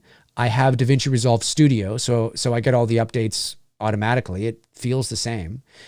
I'm not utilizing its full capabilities either, right? You know what I mean? So there's probably lots of additions and updates that I don't use or know about because I don't, use them. But no, I love it. I think DaVinci Resolve is fantastic. I like it better than Premiere. Premiere is a headache to me. I think DaVinci Resolve is better, in my opinion. Awoken Nightmare says, Dave, will the film be eligible for awards at film festivals, or is it a gray area since you don't own the rights to Black Christmas? Great question. So, It's Me, Billy can absolutely be entered into film festivals for sure. The first part was, It's Me, Billy Chapter 1 was nominated for Best Cinematography in the Dramatic Short category at the 65th Annual CSC. That's the Canadian Society of Cinematographers Awards. That's one of the highest awards in the entertainment business in Canada. It was nominated. I mean, that's like the ASC in the States. And so the only thing It's Me Billy can't make money, right? And the producers from the movie can't make money. So It's Me Billy cannot wind up on Amazon Prime. It cannot wind up on Netflix. It can't wind up because we don't own the intellectual property. So we cannot make money from it. We can raise money to make the movie, right? But we can't make money from the movie. So Bruce and I took literally zero. And actually we were out of pocket on the first one. There was a few things we had to spend out of pocket as well. And it will be the same with this one. Zero. We don't take anything because we can't. Legally, we can't. But it can be entered into festivals. It can win an award as long as it's not a cash award. Like, hey, you won $25,000. No, if it's like a trophy or whatever, that's great. That's fine. That's fine. But it can't like win any, major like cash awards or anything like that. I know that some people have entered fan films into festivals where they've won money, and depending on the IP and the sort of the prestige of it. I mean, maybe they don't care or whatever. Who knows? But why bother walking down that road anyway if you don't have to? However,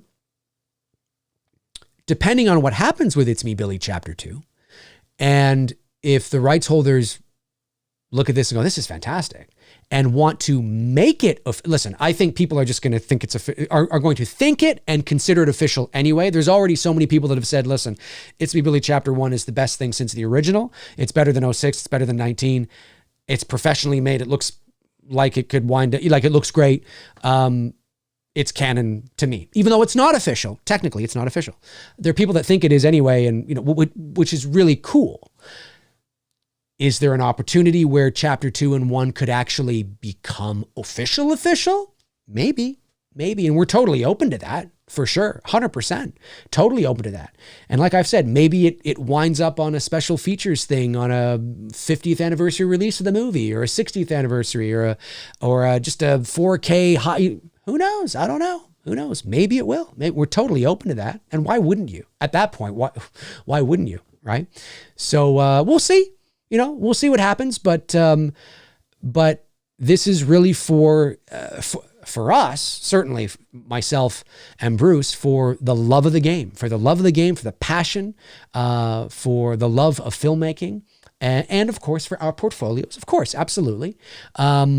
But we just really want to show you how this ends, folks. Olivia Hussey is in It's Me, Billy Chapter 2, and you can make it happen. You can make it happen.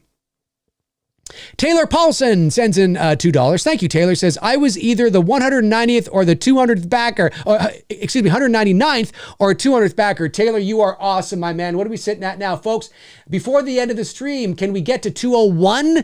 Can we get to 201? We're sitting at 200. Can we get to 201? I'm just saying, guys. I'm just saying. We might be able to do it. Aaron Click says, Dave, I could definitely see Chapter 2 as being yet another avenue to bigger and better things for you. Thank you, Aaron. Appreciate that. Yeah, I hope so. We hope so, right?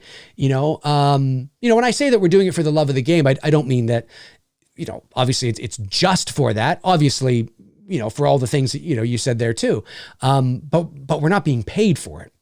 So, we're putting all this time and all this effort and all this groundwork and hard work to, acquire talent and raise money and hire crew and make a movie, and we don't see a dime. There's no back end deals. There's no, we're not signing. It's not, there's no box office.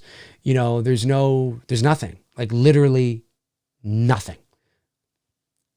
It's crazy, but we love it. We love it. We love it. We absolutely love it. All right, I've got all the super chats. I think so. Did I get that one? Oh, yes, I did. I did get that one. Yes, indeed. Yes, indeed, I did. Evil Alex says this is a great portfolio for later OG films. I agree, 100%. Thank you, Cody, for putting the link in there. Like I said, guys, like I've always said, keep this in mind, right? A lot of the times, these campaigns right here, I've said it before, but I got to say it again, are won. They're won because a lot of people come in low. And what I mean by low, I don't mean like, 10 cents. I mean, they go for the low tiers, right? If 1,000 people all bought a Blu-ray, right? Like, okay, let's look at the Blu-rays. So again, so let's just look at the first one. So 45 people have bought that Blu-ray. Okay. It's 45 Canadian, but you also get the digital download package with it as well. And you get your name and the special thanks as well, right? Keep that in mind. It's about $33 US, I think, or $35 US, something like that. Obviously there's shipping on top of that too. But if like 1,000 people all bought a Blu-ray, we'd probably have half our budget. Now, like I've always said, 1,000 people is a lot of people. It's a lot of people, but over 2,000 people bought a Blu-ray for Never Hike Alone 2. Now I know that's Jason, that's Friday the 13th. There's a lot more Jason fans than Black Christmas fans. I get it. But it's possible, right? It's possible. So sometimes that's all it takes. Sometimes all it takes is just a lot of people buying Blu-rays. It's literally that easy. If 1,000 people bought a Blu-ray, we'd have like $70,000 right now with the money we currently have too. It'd be like, what the fuck just happened? Holy shit, we're almost there. You know what I'm saying? It really is that easy. And I only say that because some people have reached out to me. And the same thing happened with the first campaign. They said like, oh, Dave, I'd love to support, but I can't really afford that and that and that, whatever. And I'm like, oh, totally understandable. I mean, you come first. Totally get that.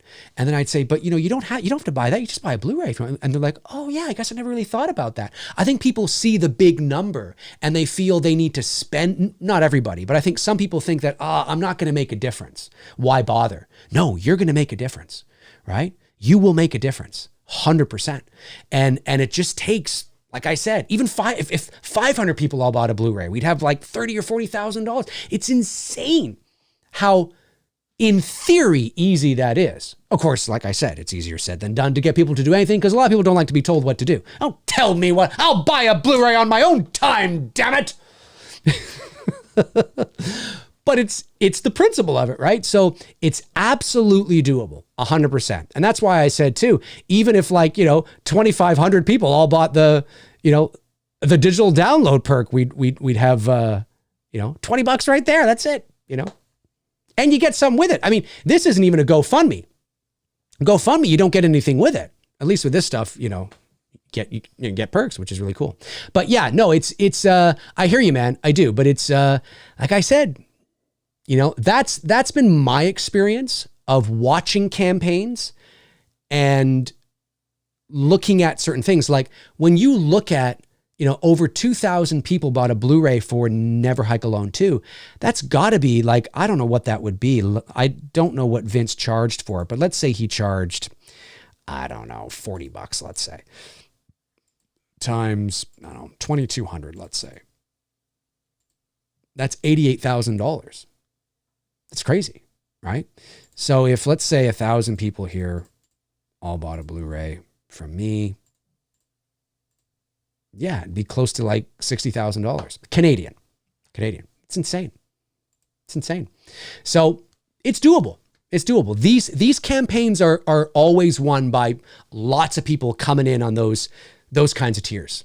You know what I mean? It's crazy, but it's true. Taylor Paulson sends in another $5. Thank you, Taylor, and says, top favorite movies for me, Dazed and Confused, really good. Halloween Nightmare 84. Halloween Nightmare 84? Oh, Halloween Nightmare 84. I see. Friday 80, Scream, Superbad, The Breakfast Club, Fast Times, Detroit Rock City. Those are all great movies. All great movies. Yeah. Nice. My favorite movies, I just have so many. Some of my favorite movies: Halloween, Jaws, Black Christmas, The Others, The Green Mile, Shawshank Redemption, Raiders, Temple of Doom, Empire Strikes Back, Back to the Future, Planes, Trains, and Automobiles, The First Vacation, The Goonies, Stand By Me. Oh man. I mean, there's too many. There's too many. There's just too many. Just too many. Chris sends in $5, says, Dave, thoughts on giving Sam or Jess an epic quote at the end of the movie like Busta Rhymes, trick or treat, motherfucker? Oh, we've got it. Yeah, no, we totally have Sam going, trick or treat, motherfucker. Can you imagine? If that's what we did? Oh my God, that'd be so funny. And she actually says it, but it's not Halloween at all. It's not Halloween. It's Christmas. Merry Christmas, motherfucker. Taylor follows up with $2. Says, and oh yes, School of Rock. That's a great movie. School of Rock is a really good movie. I agree. I like School of Rock as well. Trey says, I think Never Hike Alone was $35 for the Blu-ray. Okay, but there would have been shipping on top of that too. So I don't know how much Vince charged for shipping. Probably, I'm going to say maybe 10 or 15 bucks, maybe something like that. So it was 35, but you probably paid around maybe 45 or 50 for it. Probably. I'm not sure, but, or maybe not. I don't know. I'm not sure, but even still, right? 2,500 people spend 35 bucks. You got half your budget, And so again, I just say that for, keep that in mind. And listen, I know there are, and I will say this as well. I know that not everybody that watches me is a Black Christmas fan. Not everybody that watches me cares about this big news. Totally understand that. I respect that. I want you to understand that I do respect that. But it would be so great if you could help us out. We would appreciate it so much. It's a dream of ours to be able to complete the story and to share it with the world. And it would really mean a lot to me and to Bruce and to everybody involved. So just keep that in the back of your head. I know there's a lot of people that don't care and like, I don't fucking care anyway, click. You know what I mean? I get it. Totally understand. There's lots of things that people are passionate about that I don't care about either. But it would be totally awesome. And I'd really, really appreciate it very much. Lee Bowers. Hey, Lee Bowers says, Dave, how are you, my friend? Love the song one more time. One more time.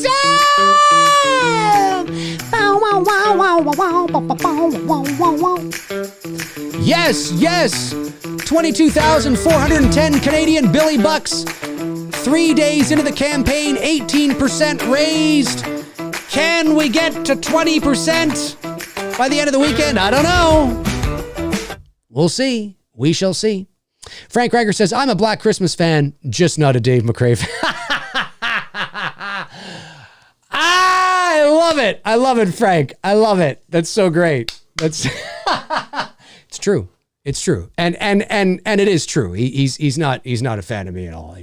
He tells me every day. He sends me these little things that it's true. It's true. He's not a fan. He's not a fan. That's so funny.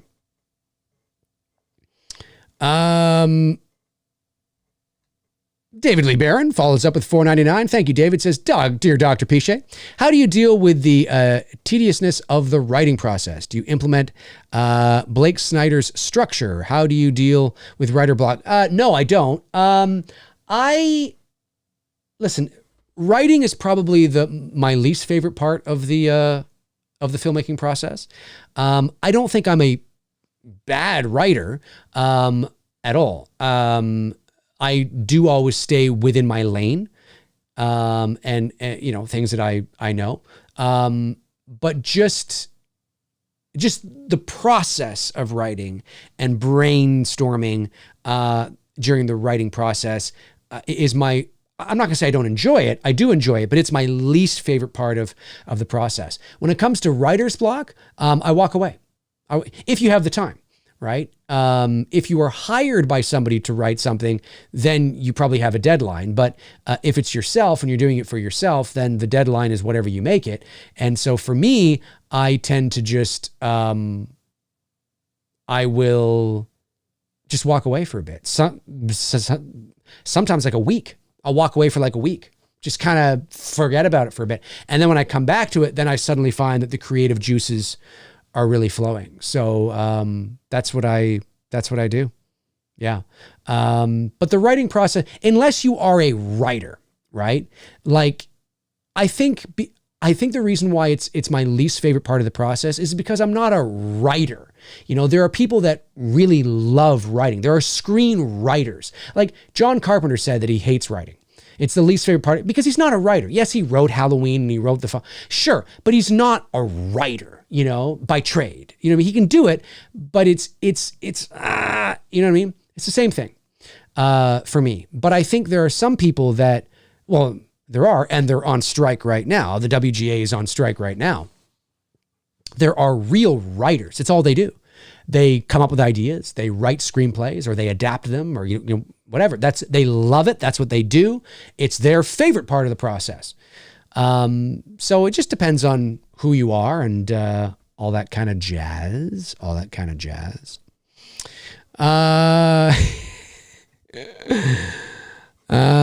me see here. No, Frank's right. He's not a fan of mine. Fuck Frank. I'm gonna have my beef jerky now. Frank should understand that. Let me see. Did I miss any? I don't think I've missed any super chats.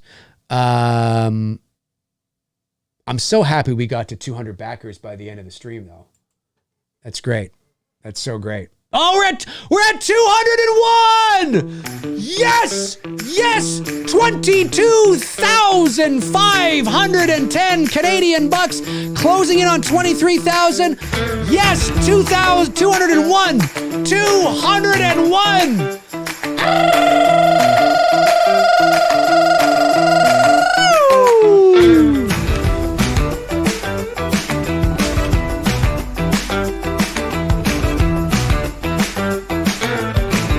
Folks, you are making this happen. That right there, whoever donated that has made it one step. You are, again, I'm not blowing smoke up any of your asses. You are making this possible. You are making this possible. You know what I'm saying? You're making this a reality. It's crazy. It's humbling. $22,510 in 3 days. That's crazy. That's nearly 20% of our budget in 3 days. Now we got to keep this going. We can't take our foot off the, we take the foot off the gas. See, it's like sports, right? You're playing, you're up a couple of goals. You know what I'm saying? There's a saying in hockey. I'm going to use a hockey analogy because I'm Canadian, but you can adapt it to any sport that you like. There's a saying in hockey that the worst lead in hockey is a 3-goal lead because teams tend to kind of relax. Oh, we're up 3-0. We're up 4-1. We're up 5-2. Yeah, and they start to kind of lay back a little bit. No big deal. And then what happens is the other team comes on, and the next thing you know, it's 3-1, 3-2, 3-3. Oh my God, what happened? You know what I'm saying? So we got to keep our foot on the gas here. Hey, we're up. Yes, we're up. This is good. We're up. We're winning. We're winning. But we can't take our foot off the gas, or soon we'll be losing. And that's like, what happened? You know what I'm saying? This is great. This is great. Thank you so much to the 1, 2, 3, I think it was 4 or 5 of you that donated throughout the stream today. I really appreciate it. Thank you so much. You're helping to make this dream a reality. You know, this is pretty cool shit. And like I said, not everybody's a Black Christmas fan. I understand that. I get that. But we're creating Black Christmas. We're creating horror history here. That's pretty crazy stuff. If you think about it, that's crazy. I know I've said it throughout the stream, but I got to say it again. It's just, you know, it's crazy stuff. Tabitha Short. Hey, Tabitha. Amazing. Super happy for you. Thank you, Tabitha. Appreciate that. And Tabitha, thank you for sharing around. I've seen that you've been sharing it on your social as well. I really appreciate that very much. Oh, Frank Riker says, if we reach the campaign goal, I'll shave my beard. Oh! If we reach, you see it here, Frank. You've put it into the chat room. Everybody can see it. Everybody can see it, Frank. Everybody can see it. Oh, Frank will shave his beard. He didn't say he'd shave all of it. He just said he'd go. There you go. Just one little piece. Robert Kitzmiller sends in $5, says, would you rather hire Matt Damon or Mark Wahlberg to play Michael Myers? Well, probably Mark Wahlberg, because I think Mark Wahlberg is buff, but he's not huge. You know what I mean? So I think, and I think Mark Wahlberg's 5'10". How tall is Matt Damon? I'm not sure. Off the top of my head, I'll say, yeah. Yeah. Oh, the beard perk. The beard perk. Oh my God. That's right. Frank will shave his beard and Darren will shave his head. Yes, yes. No.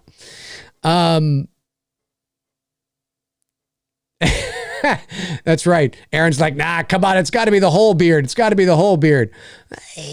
Or maybe dye your beard. Dye your beard like the jet black.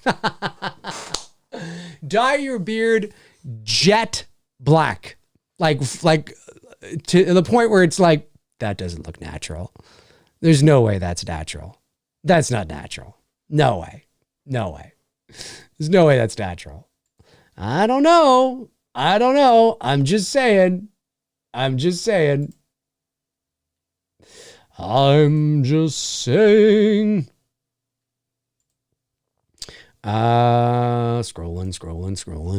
Keep the thing scrolling. All right. Oh, Matt Damon is 5'10" as well. How tall is Mark Wahlberg? Okay, so they're both 5'10". Okay, well, I guess either or then. Either or. Chester Franklin Jr. says, where are you, Chester? There you are. Dave, do you have some favorite intro music you like to do on the streams? Well, do I? That's one. I also like, or there's that one. I really like the, I like this one. It's called Cyberpunk. This is a good one. Yes. I like that one. There's a bunch there I like. Yeah, there's lots. There's lots I like. What is it? We're coming up to 2 hours on the stream. 2 hours on the stream. It's almost time to call it a night. Oh, he's 5'8", he's my height then. I didn't know that. Oh, okay, cool. So Mark Wahlberg and I are the same height. Okay. I did not know that. Real reveal, ladies and gentlemen. Real reveal. Great to see you here, Real. You got to get that campaign fired up, Real. Now everybody's talking about Mark Wahlberg and Matt Damon's height. Let me scroll back. Maybe there's something I missed here. Something I haven't seen. Unimpressive Media. Lee, I remembered your name. Says, hypothetically, can you kill Billy while still preserving the integrity of the character, as in the mysteriousness aura around the character? Oh yeah, sure. Yeah. I think you can. You don't have to. You can keep it ambiguous. You certainly don't have to. But again, it's not that a character dies. It's how a character dies, right? A villain can be revealed. It's about it's about motivation, right? And sort of backstory and all kinds of stuff. There's all kinds of things you can do. Yeah, for sure. But you can also fuck it up too. For sure. So, I don't think whether a character lives or dies is necessarily the litmus test of preserving the integrity of the ambiguity of a character. At least in my opinion, anyway.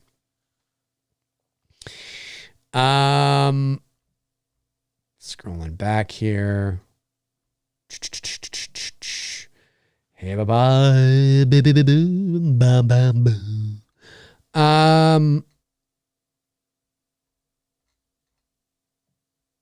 Awoken Nightmare says, Dave, are you in regular communication with Olivia Hussey, or are you waiting for the campaign to end to further communicate? No comment. So, like I said, there's things it's a good question and I appreciate it. But there's just lots of things that are going on right now. And so, we want to preserve, privacy on certain things at the moment. But once the campaign is done and the movie's all done, all that kind of stuff, Robert Kitzmiller sends another $5, says, would you rather have chocolate milk or pineapple pizza make a cameo in It's Me Billy 2? I'm trying to think if there's an opportunity for either to make a cameo. I would rather, chocolate milk is the easier one. So I'm going to say chocolate milk. I like pineapple on pizza. I'm telling you, pineapple on pizza is good, folks. It's good. It's very good. In my opinion, anyway.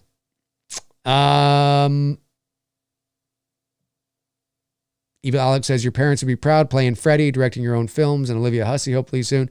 Thank you, Evil. I really appreciate that very much. That means a lot.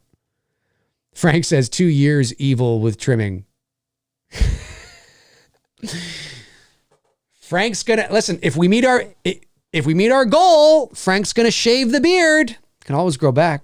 How long have you had that beard? Wait, I think you've always had that beard since I've known you. Like, I think you've always had that beard. When was the last time you didn't have the beard, Frank? That's the question. When was the last time you did not have the beard? I can't remember. Real says, will you do a Billy-a-thon again, Dave? Yes, we will. We are planning to do a couple of Billy-a-thons throughout these next couple of months. Yeah. Not sure when yet. We have to discuss that and talk about it. But yes, we are. We are at some point going to do that. La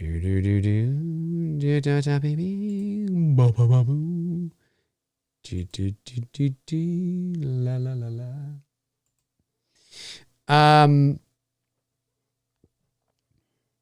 2019. Okay. 2019.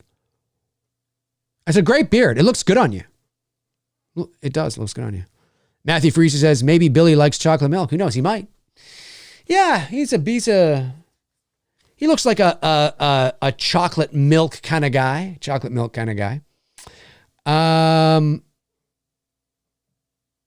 No. Machete Slashes. I know you don't plan on doing any more fan films, but consider making a fan film sequel to Scream 1981. No, I don't think I can do that. Lee Bauer says, Dave, quick question. Do I need to make an account in order to donate? An account, like an Indiegogo account? Or do you mean like a bank account? I think you need a bank account. Because where else would can't pay cash. I don't think you can pay cash unless I don't know. Indiegogo is, I'm pretty sure you can pay with your debit card, like a Visa debit kind of thing. You can pay with credit card for sure. So yeah, that's as far as I know. I don't know, because all the campaigns I've donated to over the years, and I've donated to a few of them, I've always just used my Visa card or, whatever. So I think that's the only way you can do it, if I'm not mistaken. But double check, go through the process and then see. Let me see. Darren from Georgetown says, need to figure out a way to do a Billy-a-thon without YouTube taking 30%. Well, that's just it, right? I think what we'll probably end up doing is when we do the Billy-a-thons, we'll probably want to... We'll probably have to set it up in a way where you ask the question in the chat, but you also have to go to the link to donate. So now you can pick up a perk as well if you want, or if you already have your perk. And that's something to remember too, folks. If you already have a perk, right? You've got your Blu-ray, you've got your hoodie, let's say, but you have money you still want to give to the campaign, but you don't want to buy another perk. You can donate. You can donate. On your, here, I think, is it under see options here? Let me just see this here. If I go, so I'm on my desktop. Yeah, let me move this over. So I'm on my desktop. So if you're on your desktop, see, there's where you'll see it. Make a contribution. So you can put in whatever contribution you want, and then you go to continue. So if you're on your desktop or laptop, look for the see options button, and you can just donate $10, $5, $30, $100, $500, whatever, right? And that way, and that doesn't go towards a perk. So that's just a donation, which people sometimes want to do. I got this extra cash, but I don't want to buy another hoodie. You know what I mean? Fair. That's fair. If you're on your mobile device, if you're on your phone, just scroll to the end of the perks, and then you'll see a button that says donate here. Same thing. So yeah, keep that in mind as well. Keep that in mind.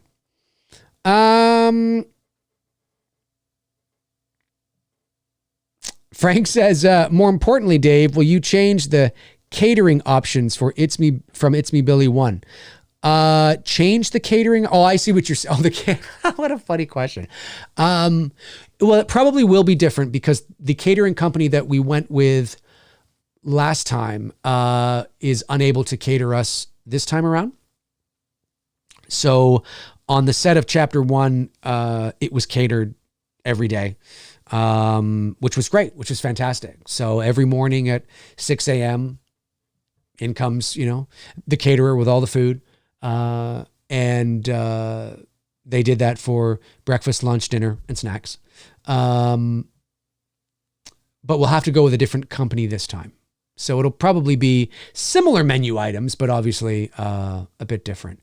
And that's something you got to think about too. When you're, doing a shoot like this, right? You got to factor in dietary restrictions, who's vegan, who's not, who's a vegetarian, who's not, all that kind of stuff, who's allergic to certain, all that kind of stuff too, right? That's important as well. You got to factor that in. Who's going to be there on what day? Cause not all the actors aren't going to be there every single day. So how much food, would need this and the cost. It's crazy. It's a big job, but I love it. I love it. Love it. But yeah, it will be a different caterer. Unless they come back to us and say, oh, we can do it now. We would totally love to go with them again. That they were fantastic. But I reached out to them a couple of months ago, just inquiring if they would be willing to do it. Again, not till the fall. But they said that they didn't think they would. Just because of the operations. They're very low staffed right now and things like that. So I was like, well, if anything changes, let us know. Ragman says, so glad you got to cast Olivia. She's awesome. And you got to be awesome for her to work with you. Yes. Yeah. Oh, look, we're over the moon that she said yes. You know, we swung for the fences. You don't ask, you don't get. Olivia's manager, Tony Marinozzi, I think I'm saying his last name right. Really great guy, great to talk to, professional, funny. So shout out to him as well. Just really awesome to be able to have that level of support, because we want to create something very special, not just for us, but for Olivia as well, 100%, so we're just so thankful that she said yes, but we got to raise that money. We got to raise the money. And we're doing well. 3 days in, 18%. I'm hoping we can get to 20% by the end of the weekend. That would be $25,000 Canadian. Again, if you are American and you go to the page, you're probably seeing a bit lower of a number, but that's because you're seeing it in US funds. I'm really hoping that that would be great to have 1 week at 20%. That'd be amazing. But we got to keep doing it, guys. We got to keep doing it.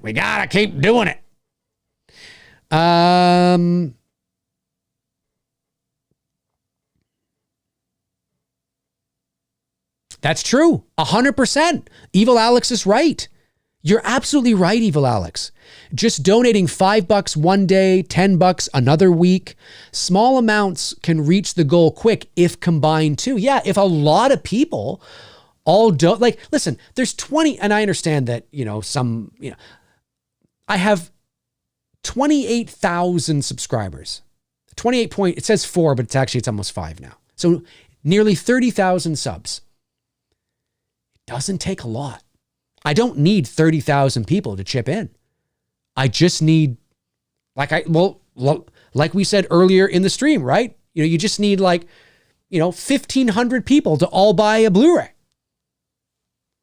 That's incredible.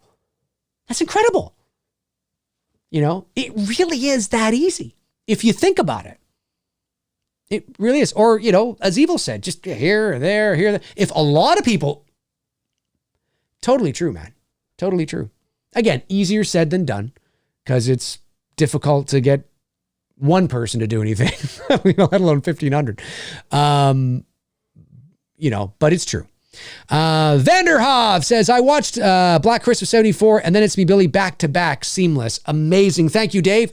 Appreciate that very much. Yeah. No, we've gotten a lot of compliments on that, on people saying that it does feel like a natural sort of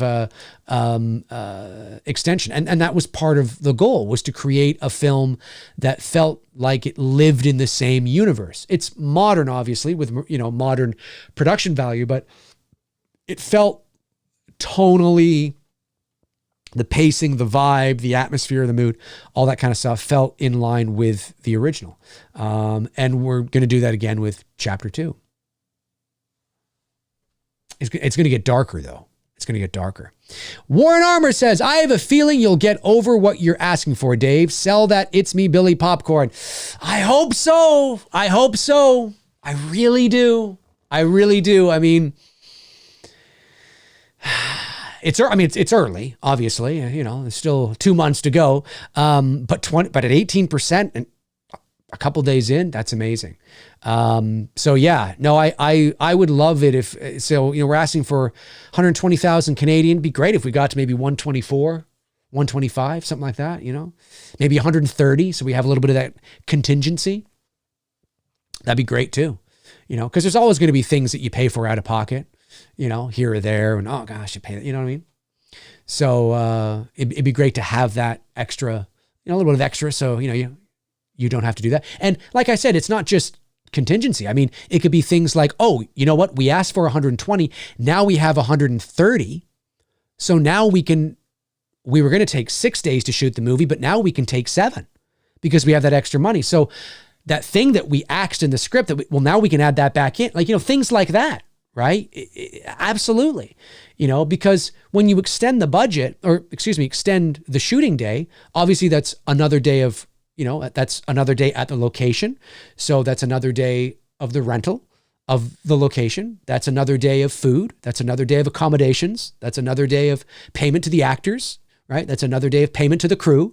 That's another, I mean, that one day alone could be, $7,000 or $8,000. I mean, you know what I mean? So, I mean, it absolutely, when you raise a little bit more, it always helps. The goal though is to raise what we are asking for so we can put that campaign into demand, and then it can continue to raise funds. Let's get the campaign into demand. That's what we got to do. Let's get this sucker into demand. That'd be amazing. Tyler says, let's get it to 200,000 Canadian. Dude, it's possible. It's 100% possible. That's the crazy thing. It's absolutely possible. And always remember too that Indiegogo takes a percentage of it, right? There is an Indiegogo fee as well.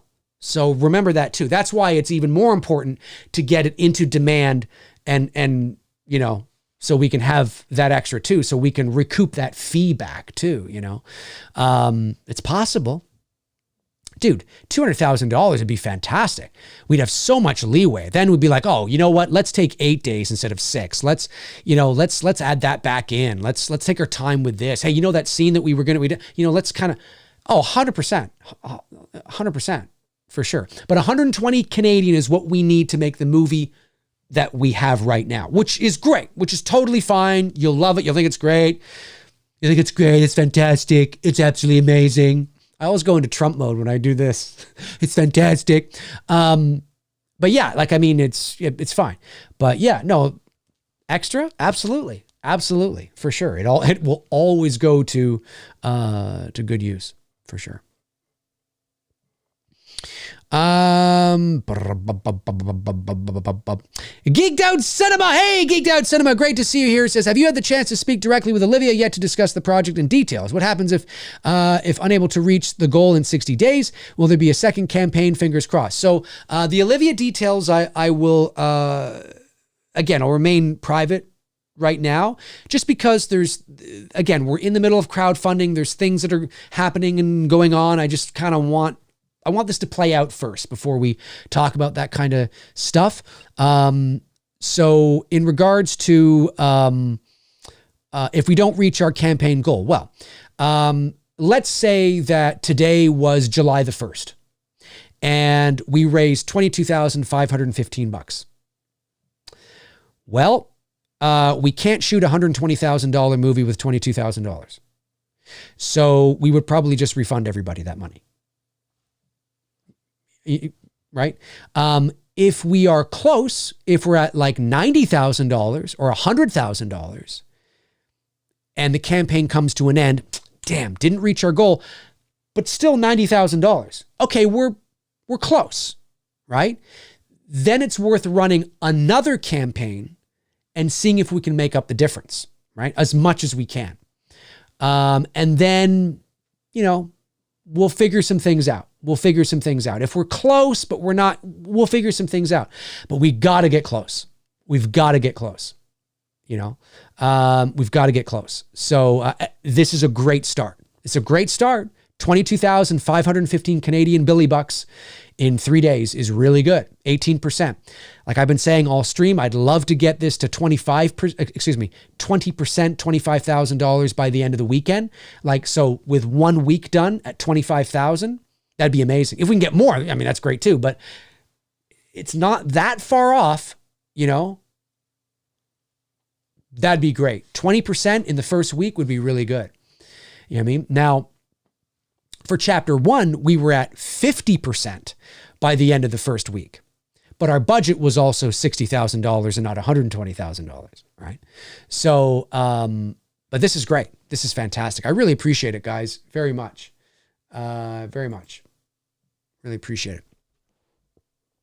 All right, let's see here. I'll take this thing another half hour or so, and then we'll call it an evening.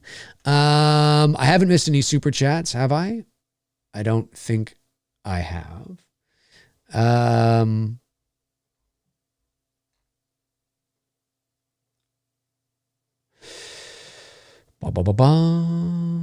Vanderhoff says, how much is it in US dollars? The budget, 120,000 Canadian. If you go over to the campaign, you'll see it, David. I think it's about 80, 85, 88, something like that. It's under 100,000 US, which, you know, in the world of movies is a no budget movie. I mean, the Blair Witch Project costs more than that. You know, there you go. 88,172. There you go. There it is. There it is. 88,100. So that's what all you Americans will see. All you Canadians will see 120,000. Yo, Dave. What's up, Kyle Buckley? Nice to see you, my man. Nice to see you. Diamond Rattler says, boom, let's go. Let's do it. Let's do it. You think we can get that to 205 before the end of the stream? I don't know. 201 though, but that's awesome. I wanted to cross 200. We did cross 200. We have 201 backers. That's great. Going into day 4 tomorrow. It'd be really great if we could get into 23,000 in day 4. If we could get to 20, even if like we could get another 1,000 by the end of day 4, that would be great. That'd be really cool. And then go into the weekend and make $1,500 in the weekend and get to 2,500 by Monday. That'd be great. 2,500 smackaroos, 20% of our budget by Monday would be great. If we can get more than that, like I would love to get to 30 by Monday. I don't think it's going to happen unless it's somebody's big payday this Friday and they're like, here it comes, baby. That'd be fantastic. But again, like I said, all it takes is a lot of people buying Blu-rays. It's all it takes. It's all it takes. It needs to happen. Yes, it does. Oh, it does. It needs to happen. We did our work. We did our legwork, and we worked really hard to bring talent onto the project, and to get Olivia and to get Lynn and get, Victoria back and Caro and Brian and write the script that we really love and now we've passed it off to you guys. And now we're counting on all of you guys. You know what I mean? And then if we can raise the budget, then you pass it off to us and you go, okay, Dave and Bruce, now we did our job. Now we're passing it off to you. You know what I mean? It's a cool relationship, if you think about it, I mean, we're making horror history here. This is really cool. This is really cool. What's happening, Dave? Hey, Archers Rural Living. Nice to see you. Thank you for popping by. Appreciate it. Thank you, David. Appreciate that. I sent all my horror friends the Indiegogo link. Amazing, David. If you know anybody who's a gigantic Black Christmas fan or an Olivia Hussey fan, send it off to them for sure. Warren Armour says, no negative. You will reach your goal. I already dreamed you make it speed me, Billy, too. I did as well. I had, it's funny, before we secured, or we, had Olivia agree to be in the project. I had a dream about, I want to say 3 weeks, maybe 2 weeks before, because this has obviously been a process as these things are. I dreamt that I was on the set of Billy 2 and that she was there. I don't remember anything beyond that. My dreams are always fragmented, but I remember waking up having this feeling like it's going to happen. And so far, so good. So far, so good. Now it's the money time. Just raise that money. We're going to do it, man. We're going to do it. We're going to do it. Vanderhoff says, about how long will chapter 2 be? I don't know, Dave. It's the script is about the same length. I think it's actually chapter 2 might be a page or two shorter, but that doesn't necessarily mean a shorter film. Chapter 1's script was 23 and a half pages, I think, or something like that, and it was a 42-minute movie, or a 38-minute film, but 42 with credits. I think chapter 2 will be about the same. I think it'll be about the same. Might be a little bit longer. Might be a little bit shorter, but it's not going to be like a 10-minute movie or something like that. It'll probably be in and around like the half hour, 35-minute mark, something like that. I could see it being in and around there. Yeah. So when you put the two of them together, it'll probably be like a 75, 80-minute movie or something like that, But we'll see. I don't know. I mean, we raised $200,000. It might be a little bit longer because now we can add, a scene back in that, we didn't have before or something. Who knows? I don't know. Warren Armour says, I hear that Canadian accent now, Dave. Awesome. I have a Southern accent, but I hate my accent. Where did you hear it? What did I say? A boot or oot? Hey man, what's going on? Oot and a boot. What word? Because sometimes, it might come out like in a certain word or something like that. Let me know what word. I've had people say that they don't hear it at all. I think it's because, the Canadian accent, there really isn't a Canadian accent, to be honest with you. The accent you're hearing is like there isn't a Canadian accent. There's regional accents within Canada, like obviously a Quebec accent, right? A very, French accent. There's the Newfie accent out east. It'd be like saying, there's an American accent. Well, what's an American accent? I mean, there's so many, right? I'm just waiting to see what word it was. But I've had people say that, I didn't even know you were Canadian. It's like, well, yeah, if you're expecting me to sound like Bob and Doug McKenzie from Strange Brew, right? Like if that's your depiction of what a Canadian sounds like, you cross the border and they're all like, hey, welcome to Canada, eh? Ooh, it's very cold out there. Ooh, in the boot. Oh, I don't know. No, that's no more true than thinking that when you cross the border into the States, everybody's like, welcome to America. It's going to be a great day down here in the U.S. You know what I mean? That's just America. Everybody sounds like that. You know what I mean? It's funny.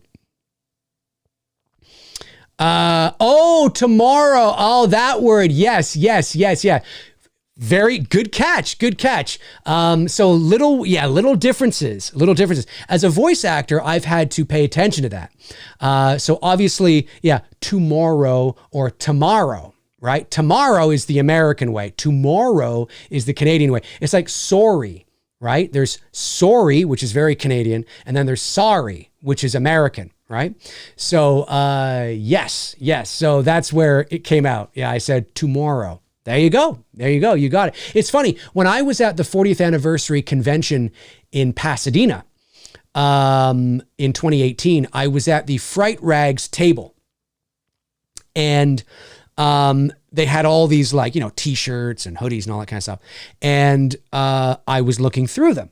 And I accidentally knocked a T-shirt or something onto the floor. And I picked it up and I placed it back on the table. And I said to the guy that was behind the counter, I said, oh, sorry about that, right?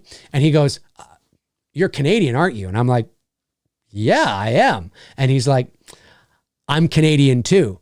And he says, I know because I heard you say sorry. And I was like, oh, yeah, sorry. They said, well, it's, yeah, okay. Yeah. He picked up on it, but I think it's because he was Canadian, right? There's little things like that, little differences like that. Sorry, tomorrow, it's true. But I've connected with people who've been like, oh, you don't sound Canadian. I'm like, well, what did you expect me to sound like? Hey, what's going on? Now, are there people that have a Doug and Bob McKenzie or a Bob and Doug McKenzie vibe? Yeah. There's definitely Canadian, like stereotypically Canadian sounding Canadians for sure. I've met a few. Yes, definitely. But it's not like you're in Canada and that's just the accent. You know what I mean? No. More people sound like me than sound like, ooh, I love my beer, eh? Like nobody uses a like a period. Like that movie, Strange Brew, every 5 seconds, I'm going to go outside, eh? Ooh, it's a nice day, eh? Ooh, I really love the weather, eh? Ooh, I'll be back in a minute, eh? Like nobody talks like that. It's like they're using a as like a period. It's like, so funny. But if you don't know a lot about Canada, you might go, well, this is Canada. Yeah, tomorrow. Good catch. Happy Sanjo sends in $5, says, would you ever do a campaign for come up with, one that we come up with, wholly original idea. I know you said you don't plan on more fan films after It's Me Billy 2. Yeah, for sure. I don't know. It depends on what the budget is, right? You know, Bruce and I, It's Me Billy Chapter 1 opened a couple of doors for us, which was great. And we had a treatment that was, you know, read by somebody who works at a studio, really liked it, but had some notes for us to kind of, you know, mold it a bit, you know, getting the studio notes, right? And so that project is still that door is still very much open, and that project is still very much on the table. But that's a project that it was a horror movie, not a slasher, but it was a horror movie, and we're like full of my mood and atmosphere and all that kind of stuff. I would love to shoot this movie, but it was a feature film. But it's a movie that probably would have cost, because the person we were talking to was looking for projects in the budget area of, you know, between like 5 and 30 million, right? So this would have been probably like a $5 to $10 million movie. Not something that probably could crowdfund. Maybe you crowdfund some of it, but you would probably want to, you know, but then again, if we were working with the studio, we wouldn't need to crowdfund anything because the money would just be there. But yeah, crowdfunding that project would be difficult. It would have to be we could probably make a short film out of it and crowdfund that maybe. It would have to change though. It would have to change. So crowdfunding is great for, like, you know, low budget projects, which is what It's Me Billy is and what Chapter 2 is. It's what Terrifier was, right? Terrifier 2, I think they crowdfunded $250,000 or $300,000 or something like that. But in the world of movies, that's a low budget movie, right? You know, Never Hike Alone, $250,000, right? Or Part 2, I mean. Again, low budget, right? It's great for things like that. But when you want to start working like at a like with millions of dollars, you know, I mean, unless you're Chris Stuckman, right, who can raise, you know, 2 or 3 million, but he also has like 2 or 3 million subscribers. I have 28,000. Okay. You know, he's fucking, you know, the city of Toronto, and I'm like some small town in Northern Ontario. It's very different, you know, a very different reach, very different ball game. So yeah, so probably it would depend on what the project was. Nighttime sends in $2, says, can you make the campaign run for 1 year straight? No. The campaign runs for either 30 days or 60 days. But if we can reach our goal of 120,000 Canadian, 88,000 US, like I've been saying, we can put the campaign into demand. It has to reach its goal. And then the campaign goes into demand, and we can continue to raise money even after the campaign's done. And that means you can continue to get perks after the campaign is done. And we can continue to add perks, I think. Yes, you can, because Vince is in demand right now and he's adding perks. So yes, we can even add perks. Just saying. Happy Sanjo sends in $2, says, meant IP. Okay, the IP. Right. Okay, going back here. Campaign for IP you come up with. Right, okay, gotcha. Thank you for the clarification. Really appreciate that very much. Scared Straight Production says, Dave McRae, so excited for It's Me Billy 2. I donated for the first film and definitely will donate to this one too. Amazing. Thank you so much.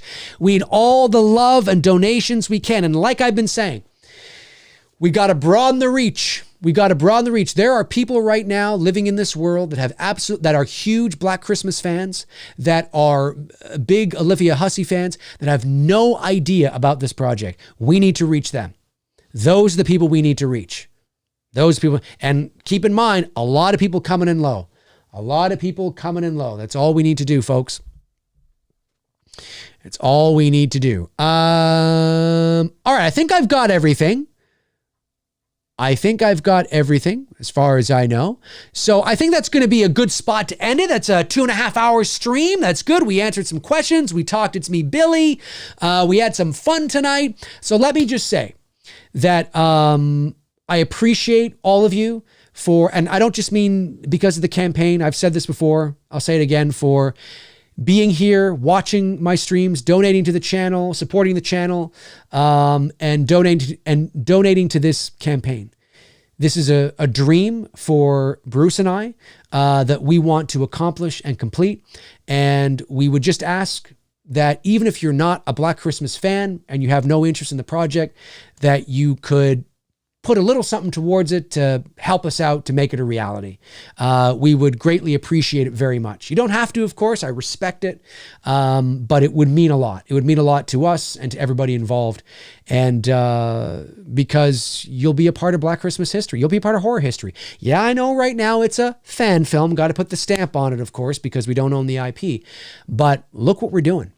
You know, I mean, it is something that is going to be really special. And we want you all to be a part of it. We really do. So thank you for tuning in tonight, folks. Keep those Billy Bucks coming. And let's see if we can get to 25,000 by the end of the weekend. That would be pretty cool. That would be pretty cool.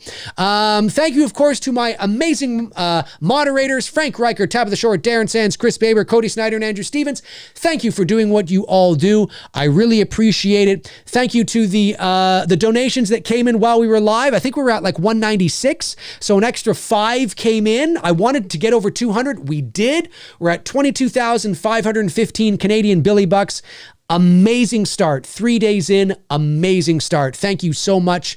And thank you to the super chat questions that came in as well. Really appreciate it. Here's a good one before we go. Dreadlock says, what's causing IMDb 2 to be more expensive than IMDb 1? Well, you know, there's obviously, we're bringing on Olivia Hussey. Obviously, right? There's that. There's the price of inflation. The price of everything that is in the world has gone up. You know, it's just more expensive between craft services and accommodations and production insurance and cast and crew, you know, salaries also go up, right? You know, we're dealing with union and union rates, right? So obviously that goes up. So it's just, you know, the cost of making a professionally made short film is not inexpensive. But even in the world of movies, that's a nothing movie. 120,000. What? It's nothing. You know what I mean? Or 88,000 US. But that's sort of that's the reason.